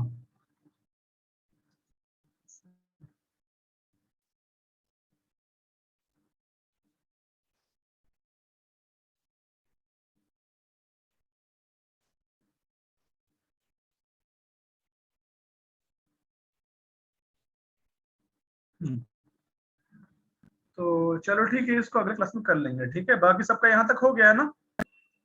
यस सर। ठीक है, तो ये हो गया अपना जेमिनल कांस्टेंट का हो गया, और बाकी वैल्यूज सारे लिखवा दिए थे मैंने। ये वाला वैल्यूज आपको रट्टा मारना है कि भाई ये जेमिनल रहेगा, और जब अपना ये sp3 रहेगा ना, अपना ये हाइब्रिडाइजेशन, तो ये अपना 12 हर्ट्ज रहेगा राउंड, और जब इसकी हाइब्रिडाइजेशन sp2 रहेगी तो ये अपना 2 हर्ट्ज रहेगा।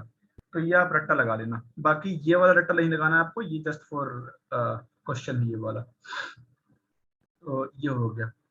अगला है, अब लिखो 3 bond coupling that is vicinal coupling. 3 bond सर कपलिंग इंटरनेट दैट पे तो इज, यही लिखा है कि इंडिपेंडेंट होता है। हाँ है तो इंडिपेंडेंट ही, बट प्रूफ करने वाली बात है ना, जस्टिफाई करने वाली बात है। जस्टिफाई करते हैं उसको फिर कहीं और से पढ़ करके, ठीक है। तो ये विस्नल, तो अगर ये तो पहले मैंने बता रखा विस्नल वर्ड का मीनिंग क्या है, बट अगर नहीं मालूम है तो लिख लो आप कि vicinal means on the adjacent carbon atom. तो जैसे ये वाला दोनों एडजेसेंट कार्बन एटम्स हैं, तो इसको ऐसे यहाँ पर विस्नल कह देंगे। और इसको डिनोट कैसे करने वाले हैं, हमेशा हम 3J से ही करेंगे, बिकॉज बीच में एक कार्बन, एक sigma bond, second sigma bond, और ये अपनी third sigma bond, 3 sigma bonds बीच में आ गई हैं इसी कारण। अब इसमें क्या होगा ना कि यहाँ पर जो वैल्यूज होंगी वो हमेशा पॉजिटिव होंगी, तो चाहो तो नोट कर सकते हो ऐसा कुछ, लेकिन हम इनफैक्ट हमेशा पॉजिटिव वैल्यू रहेगा। आप अपना जेमिनल रहे चाहे जो रहे, एग्जाम में हमेशा पॉजिटिव ही रहेगा। तो for exam point of view और कन्वीनियंस पॉइंट ऑफ व्यू हमेशा पॉजिटिव होगा। तो always has positive value and depends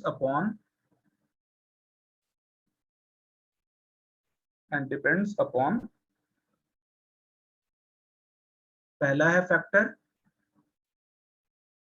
dihedral angle,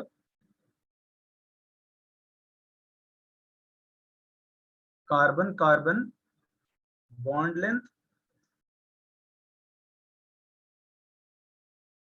और बाकी तो इलेक्ट्रोनेगेटिविटी इफेक्ट वगैरह तो हर बार होगा ही होगा। इलेक्ट्रोनेगेटिविटी वगैरह वो हर बार आने वाला है। अब सबसे पहले आता है भाई कि डाइहेड्रल एंगल का मीनिंग क्या है। वैसे तो सबको मालूम होगा ये, बट डाइहेड्रल एंगल का सिंपल मीनिंग यही है कि फॉर एग्जांपल जैसे आप इसको ऐसे बनाओ कि CH और यहाँ पर आपने ये बॉन्ड लगा दिया, जैसे HA लगा दिया है, और ये बुक की तरह मैंने बना दिया बेसिकली, और ये अपना है HB है। तो ये वाला जो एंगल है ना, ये एंगल कि अगर मैंने बुक की तरह बना रखा है जिसमें ये बुक का बेसिकली बीच में बाइंडिंग वाला पार्ट है, तो ये एंगल है, इसी को हम कहते हैं डाइहेड्रल एंगल। और साथ में मैंने न्यूमैन प्रोजेक्शन सिखाया था, अगर मैं इसी का न्यूमैन प्रोजेक्शन बताऊं, इसको साथ में लिखते जाना, कुछ ऐसा नया चीज इसमें नहीं है। तो अगर मैं इसका न्यूमैन प्रोजेक्शन बनाऊं, तो अगर हमने सामने से देखा है HA के साइड से, तो ये क्या हो जाएगा, ये अपना हो जाएगा HA, और पीछे वाले कार्बन से दिखेगा मेरे को HB दिखेगा, और जो ये वाला एंगल है this is called basically theta.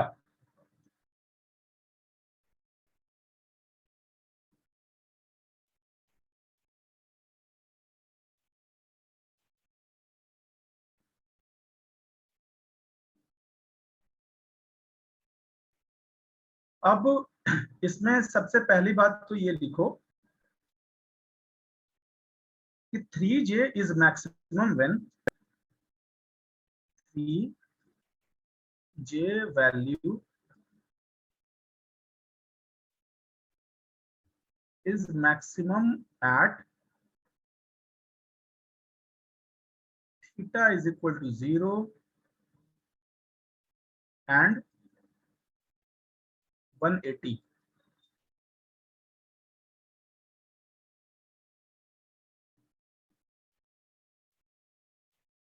And minimum at theta is equal to 90. Explanation नीचे में लिखेंगे इसका।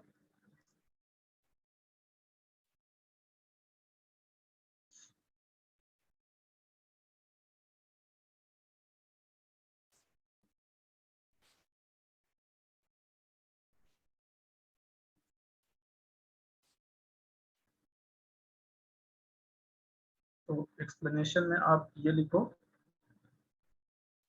कि बेसिकली है क्या कि जब आप theta is equal to sir एक स्लाइड पीछे जा सकते हैं क्या, एक स्लाइड पीछे जा सकते हैं बैक? हाँ 2 मिनट, 2 सिर्फ 2 सेकंड। अच्छा नहीं होता क्या, लिखो।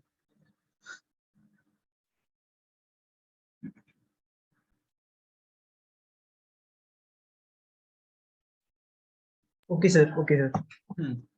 तो आप लिखो इसका एक्सप्लेनेशन क्या है कि पहली बात तो भाई थीटा इज इक्वल टू 0 वाला केस देख रहे हैं हम, तो थीटा इज इक्वल टू 0 वाला केस होगा तो क्या हो जाएगा भाई, ये वाला हमने CC बॉन्ड बनाया है कार्बन कार्बन वाला, और जब तो ये वाला अपना कार्बन हाइड्रोजन बॉन्ड A वाला है, और दूसरा वाला अपना हो जाएगा कार्बन हाइड्रोजन बॉन्ड B। तो जब ये बिल्कुल सामने सामने है ना, तो इनकी इंटरेक्शन इजिली यहाँ पर पॉसिबल है। ये अपना कह लो HB है अपना, और ये वाला HA है।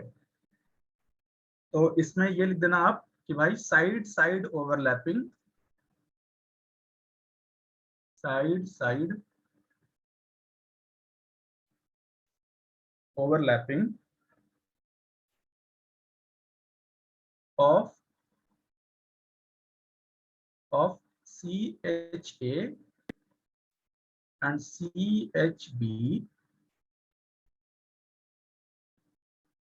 orbitals is effective.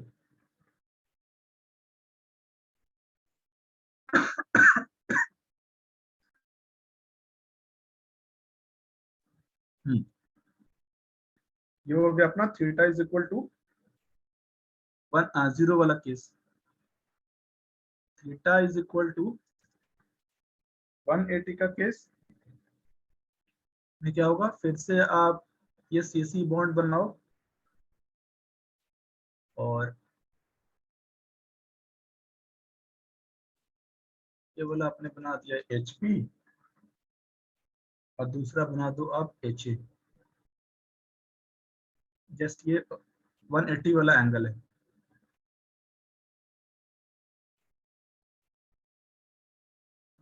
H अपना HA हो जाएगा।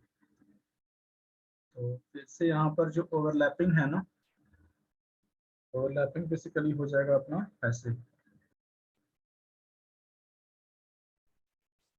फिर से यहाँ पर इफेक्टिव हो जाएगा ये,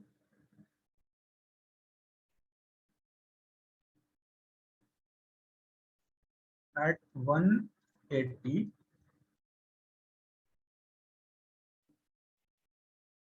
overlapping with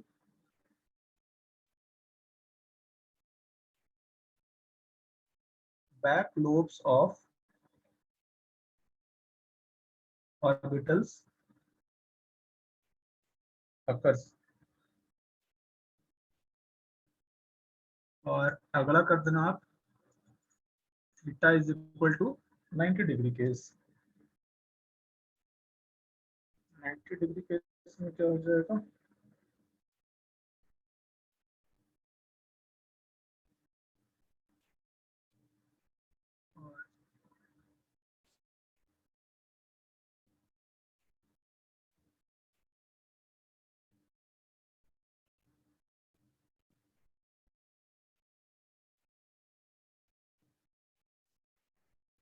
ये वाली होगी अपनी HP और ये वाली होगी अपनी HK।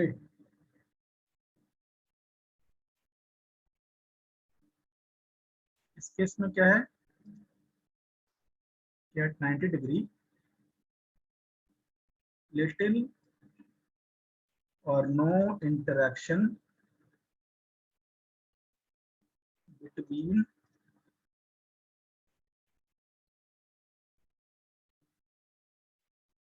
between orbitals. This implies minimum overlap, therefore minimum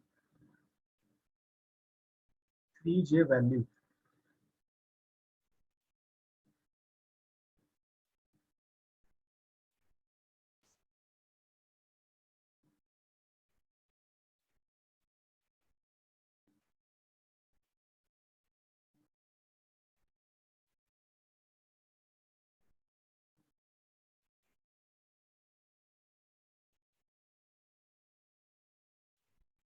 तो इसी केस में ना अगर आपको मान लो थोड़ा सा और भी करना है वैल्यू एडिशन, तो आप एक ग्राफ बना देना एग्जाम में। और वो ग्राफ कैसे बनाओगे भाई, ये हो गया 0 डिग्री, ये हो गया 90 डिग्री, ये हो गया 180 डिग्री। ग्राफ को ऐसे बना देना, ग्राफ हो गया, बीच में डिप किया और यहाँ पर 0 और 180 पर मैक्सिमम रहेगा और वाई एक्सिस पर क्या रहेगा, जे वैल्यू।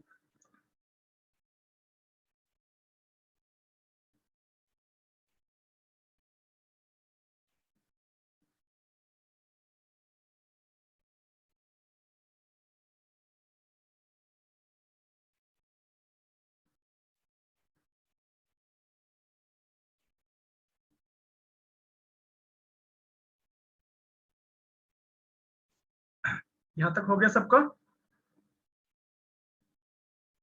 ये कौन सा फैक्टर हो गया? डाइहेड्रल एंगल वाला फैक्टर हो गया। हाँ, आगे चले ना।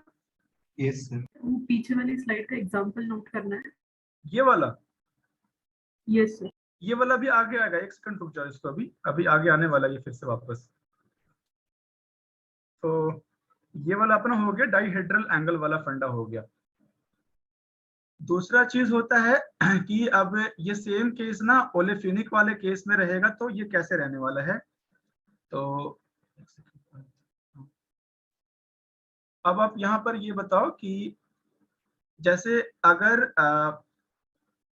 हम क्या कहते हैं 6 मेंबर से 5 मेंबर ड्रिंक की तरफ जाते हैं ओलेफिन्स का, तो क्या हो जाएगा बेसिकली कि जो एंगल है ना, ये क्या हो जाएगा, ओलेफिनिक प्रोटॉन्स इंक्रीज करेगा और दिस लीड्स टू डिक्रीज। कि बेसिकली आप ये देखो कि आप सिंपल इसी वाले ग्राफ पर आप वापस चले जाओ कि पहले इन दोनों के बीच में एंगल क्या हो जाएगा कि अगर आप अच्छा, लेकिन वो तो डाइहेड्रल एंगल था ना। एक second, theta and theta dash ये पास में अगर आएगा,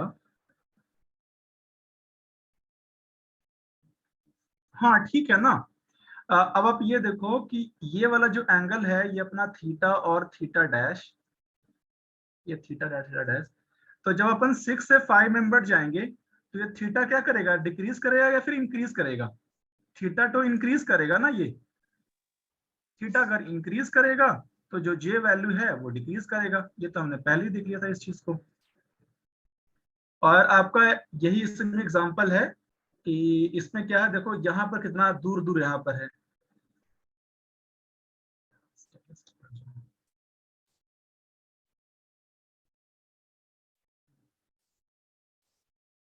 कि आप यहाँ पे देखो ये कितना दूर दूर है यहाँ पर थीटा का एंगल इसका।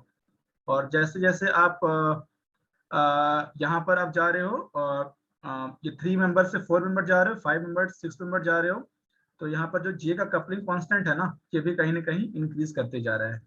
तो फिर से वही यहाँ पर है और ये हमेशा रहेगा इनफैक्ट कि J value is inversely proportional to, और इसको आप विसिनल एंगल भी कहते हैं, विसिनल एंगल भी कहते हो कि जो ये वाला एंगल है ना थीटा एंड थीटा डैश, तो basically vicinal angle is nothing but theta and theta dash. और आप इस चीज को लिख लेना, वैसे एक्सप्लेनेशन तो लिखा हुआ है ही already, angle between increase and this is to decrease in J vicinal. और ये तीनों एग्जांपल।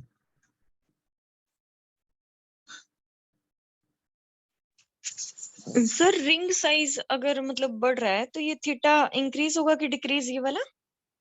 रिंग साइज अगर बढ़ रहा है तो ये थीटा डिक्रीज करेगा ना। ये जो बाहर वाला थीटा जो आपने शो किया है। हाँ हाँ, देखो आप ये वाला, ये कितना बिल्कुल ऐसे ही खुला हुआ सा है, ये हल्का और क्लोज आ गया, ये हल्का सा और क्लोज चला जाएगा ये तो मतलब डिक्रीज कर रहा है ना? हाँ डिक्रीज करेगा वो थीटा। ठीक है ठीक है, थैंक यू सर।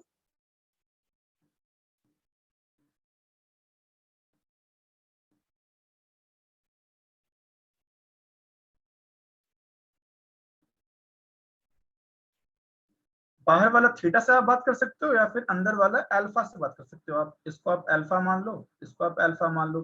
तो जैसे जैसे ये हम बढ़ रहे हैं तो देखो आप अल्फा क्या है, यहाँ पर 90 टाइप लग रहा है आपको, यहाँ हाँ पर जी। 108 टाइप लग रहा है। तो आप बाहर के अल्फा से भी बोल सकते हो कि भाई अगर अल्फा इंक्रीज किया बाहर वाला, मतलब सॉरी अंदर वाला, तो आपका जो जे का वैल्यू है वो भी इंक्रीज किया। तो दोनों पॉइंट से आप इसको बोल सकते हो। ठीक है सर।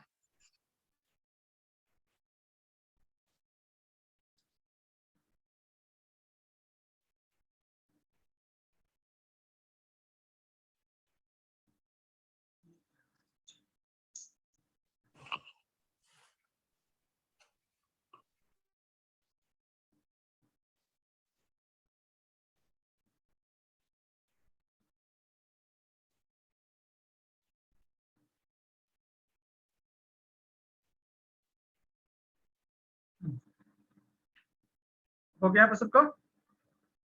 एक मिनट। एक मिनट लगे।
आगे चले।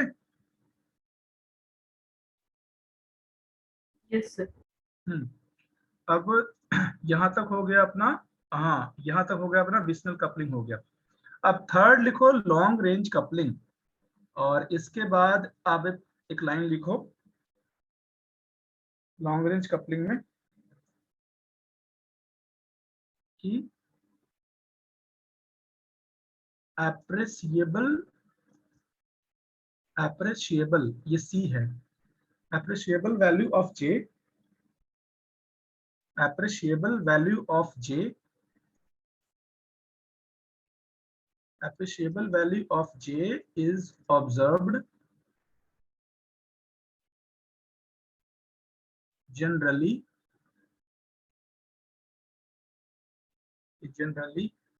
when separation of proton and separation of protons is by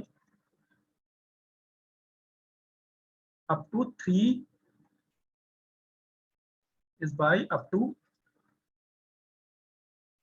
sigma bonds. However, there are some cases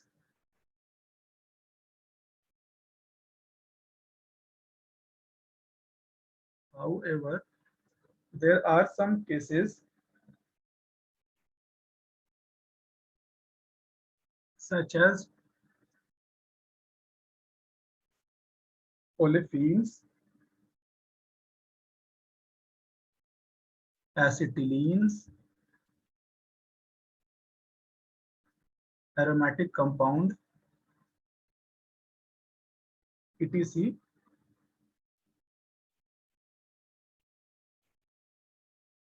When there is coupling is observed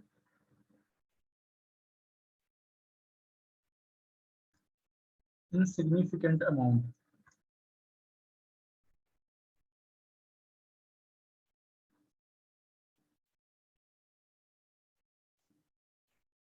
Such coupling that occurs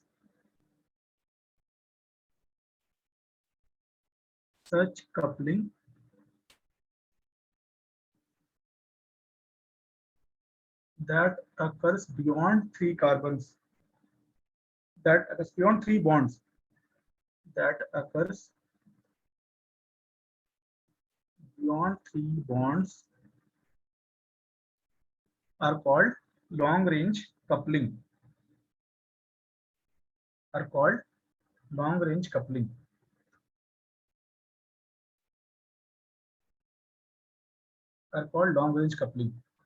अब इसमें पहला आता है अपना अलाइलिक कपलिंग। अलाइलिक कपलिंग में क्या होगा, इसको कैसे शो करने वाले हैं कि बीच में ये अपना डबल बॉन्ड है, और अलाइलिक सिस्टम मैंने सबको बताया है पहले भी कि ये अपना ऐसे रहेगा और ये अपना ऐसे।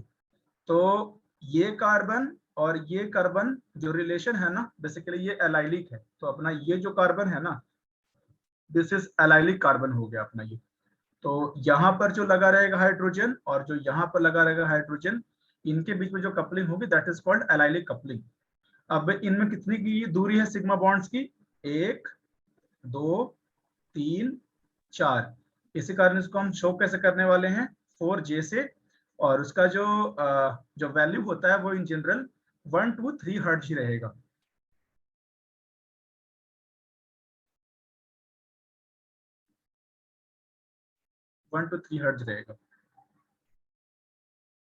अगर आप इसको ऐसे भी कर दोगे फिर भी होगा कि H है और ये रहेगा, ये HB कह लो इसको, ये HB है, ये H है। यहाँ पर एसिटिलीन है, मतलब ट्रिपल बॉन्ड है, बट फिर भी यहाँ पर भी अपना 4J का वैल्यू रहेगा, मतलब यहाँ पर भी कपलिंग होने वाली है। तो यहाँ पर भी वैल्यू उतना ही रहेगा, अराउंड 1 to 3 हर्ट्ज रहेगा।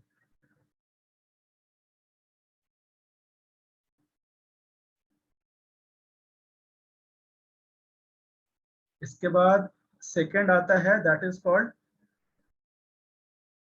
होमो अलाइलिक कपलिंग। होमो अलाइलिक कपलिंग। तो यहाँ पर क्या है कि ये अपना डबल बॉन्ड है और इसके बियॉन्ड में भी जो दो कार्बन सेपरेटेड है ना वहां तक बिल्कुल कपलिंग हो जाए तब उसे कह देंगे हम होमो अलाइलिक कपलिंग। और इस केस में देखो कितने की इनकी दूरी है, ये हो गया अपना, ये हो गया, और इससे लगा दो HA और इससे लगा दो HB। ये देखो 1 2 3 4 5 की दूरी रहेगी और 5J का, और इसका 1 to 2 हर्ट्ज होगा बिकॉज ऑब्वियस सी बात है कि less than allylic, because distance increase हो गया इनका, और डिस्टेंस डिपेंडेंट तो होता ही अपना कपलिंग बिकॉज डिस्टेंस इंक्रीज कर गया।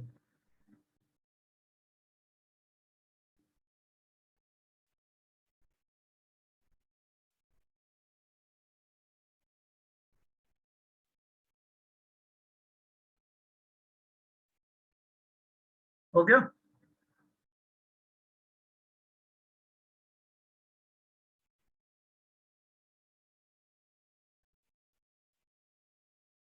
Yes sir. हाँ, तो ये हो गया अपना सेकंड केस। थर्ड केस अपना एरोमेटिक प्रोटॉन्स का है और ये सबसे ज्यादा इंपॉर्टेंट है। वैल्यू यहाँ पर आपको इनफैक्ट याद रहनी चाहिए कि यहाँ पर कितने टाइप का रिलेशन होता है प्रोटॉन्स के बीच में। या तो दोनों जस्ट पास वाला प्रोटॉन्स रहे तो यहाँ पर जो वैल्यू जो इन दोनों की होगी ना, ये अपना HA मान लो, ये HP मान लो, तो यहाँ पर ये 3 वाला है, 3 का बीच में सिग्मा बॉन्ड्स, तो यहाँ पर 3J वाला रिलेशन है और इनकी वैल्यू रहेगी 7 to 8 हर्ट्ज। एग्जाम में जो लिखा रहेगा वो जनरली 8 हर्ट्ज लिखा रहेगा आपको, तो आप इस चीज को भी हिंट रखना कि J = 8 हर्ट्ज, मतलब कि भाई दो बगल वाला जस्ट प्रोटॉन है इसकी बात चल रही है। ये अगर मेटा वाला रिलेशन है तो ये आपका 1 to 3 हर्ट्ज रहेगा, और इसको भी कभी कभी ना W कपलिंग भी ऐसे बोल सकता है ऐसे ही, क्योंकि देखो थोड़ा W टाइप दिख रहा है ना, ये ऐसे देखो ऐसे करके, तो W कपलिंग कभी कभी क्या दिख सकता है, या फिर मेटा कपलिंग।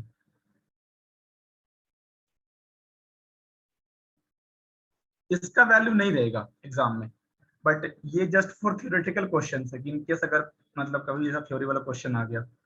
और ये तो मतलब ना के बराबर रहता है कि 0 to 1 मतलब कि कह लो 0 ही हो गया ना, और ये दूर है भी काफी 1 2 3 4 5 से रिलेशन में। तो सबसे ज्यादा मतलब कि ortho greater than Meta greater than para, तभी लिखा हुआ है कि in fact para coupling is rarely observed. तो नहीं भी लिखोगे फिर भी कोई ऐसा कुछ नहीं बिगड़ जाएगा।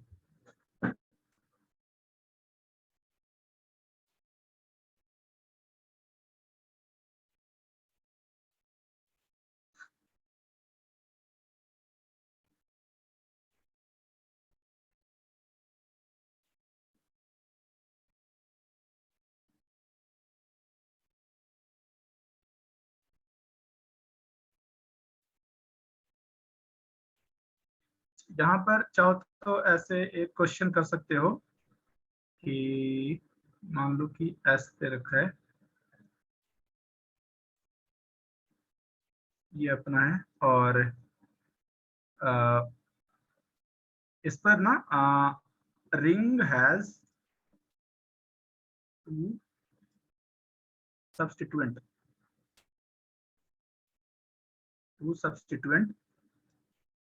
x and y, kind of example में से कर दो।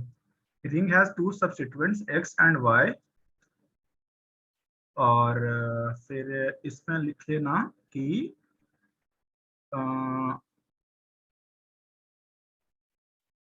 doublet is observed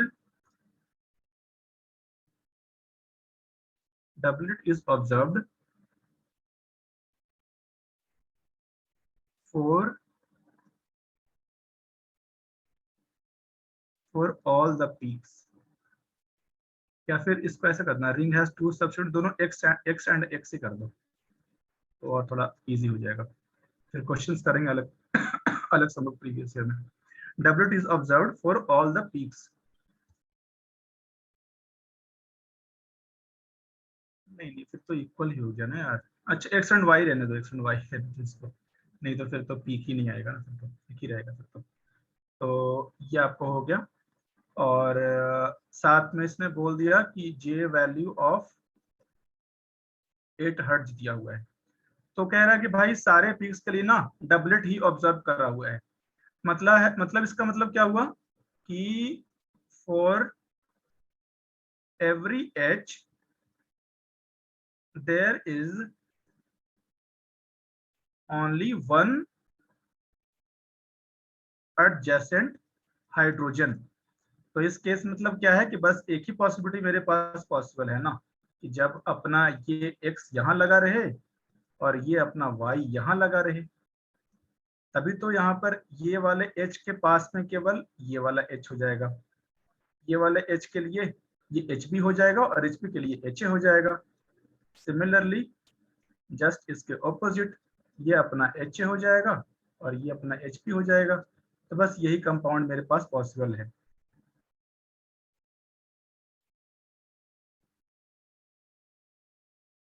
आगे चले।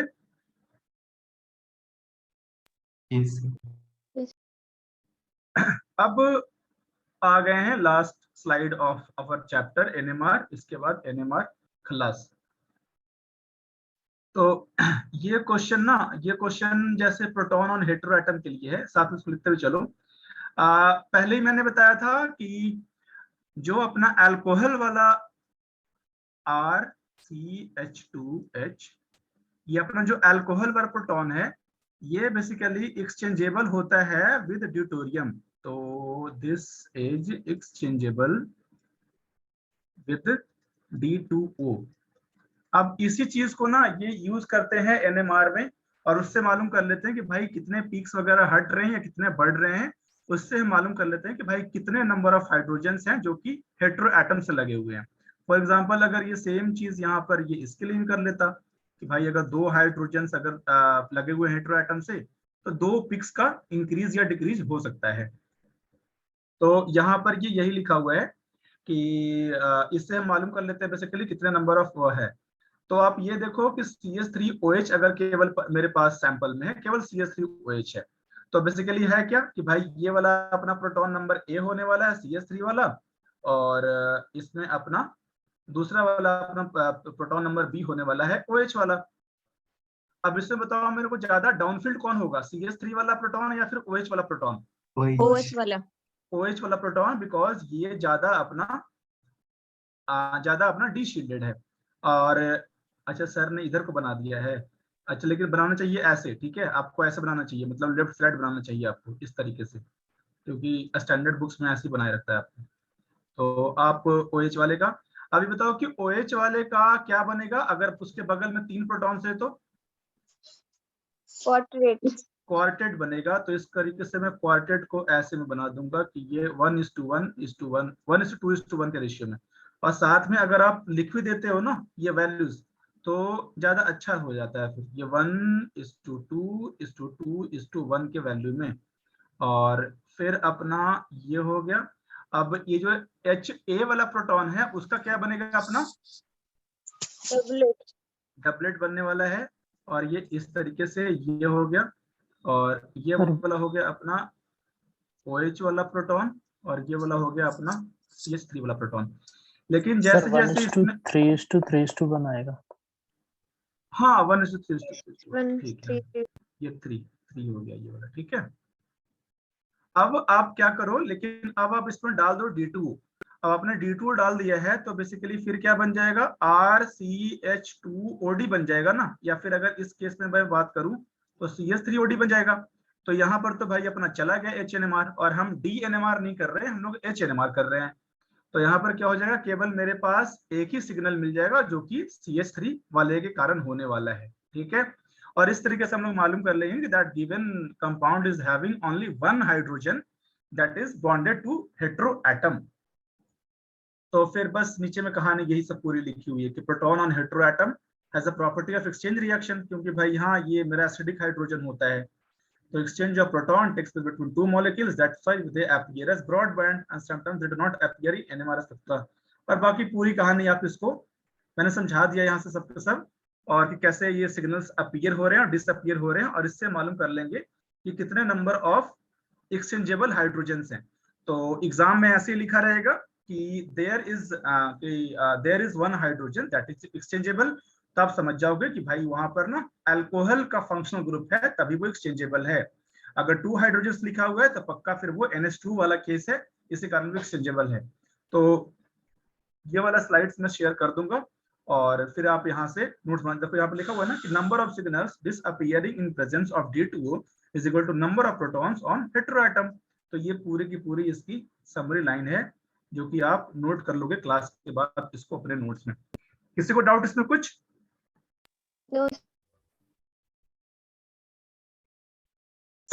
सर एक मिनट पीछे वाली स्लाइड करना।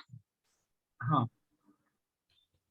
जो आपने डबलेट बनाया है हाँ इधर जो, ठीक है, तो इसका हाँ सर वैसे हाइट जो आएगा मतलब इंटेंसिटी उसका ज्यादा आएगा ना, क्योंकि वो 3 प्रोटॉन की वजह से आ रही है। हाँ, एरिया वाइज 3 होगा वो, इसी कारण थोड़ा सा मैंने इसको ऊपर बनाया, ऊंचा बनाया है। बट ऐसा नहीं होगा कि मतलब बस स्केल लेके आप इसको नापो कि भाई ये उतना ऊंचा चला गया, बस आप यहाँ पर लिख दो आप इस चीज को, आप मतलब इसको, हल्का सा दिखा दो। हाँ यहाँ पर ऐसे लिख दो पहली बात तो कि 1:1:1 कर दो यहाँ पर, और साथ हाँ में जी। यहाँ पर यही पर नीचे में लिख दो कि 1 प्रोटॉन या फिर 1H, और यहाँ पर लिख दो 3H। तो वो अपने आप समझ जाएगा भाई कि हाँ इसको आता है ये वाला क्या कहना चाह रहा है जो। ठीक है सर। तो फिर ये अपना NMR तो खत्म हो गया, और अब सर एक टॉपिक आप बोल रहे थे ना, सेकंड ऑर्डर कपलिंग कुछ। सेकेंड ऑर्डर, हाँ वो बस थोड़ा सा है, मतलब कुछ ऐसा खास उसमें है नहीं, तो वो बस 10 मिनट का वो गेम है।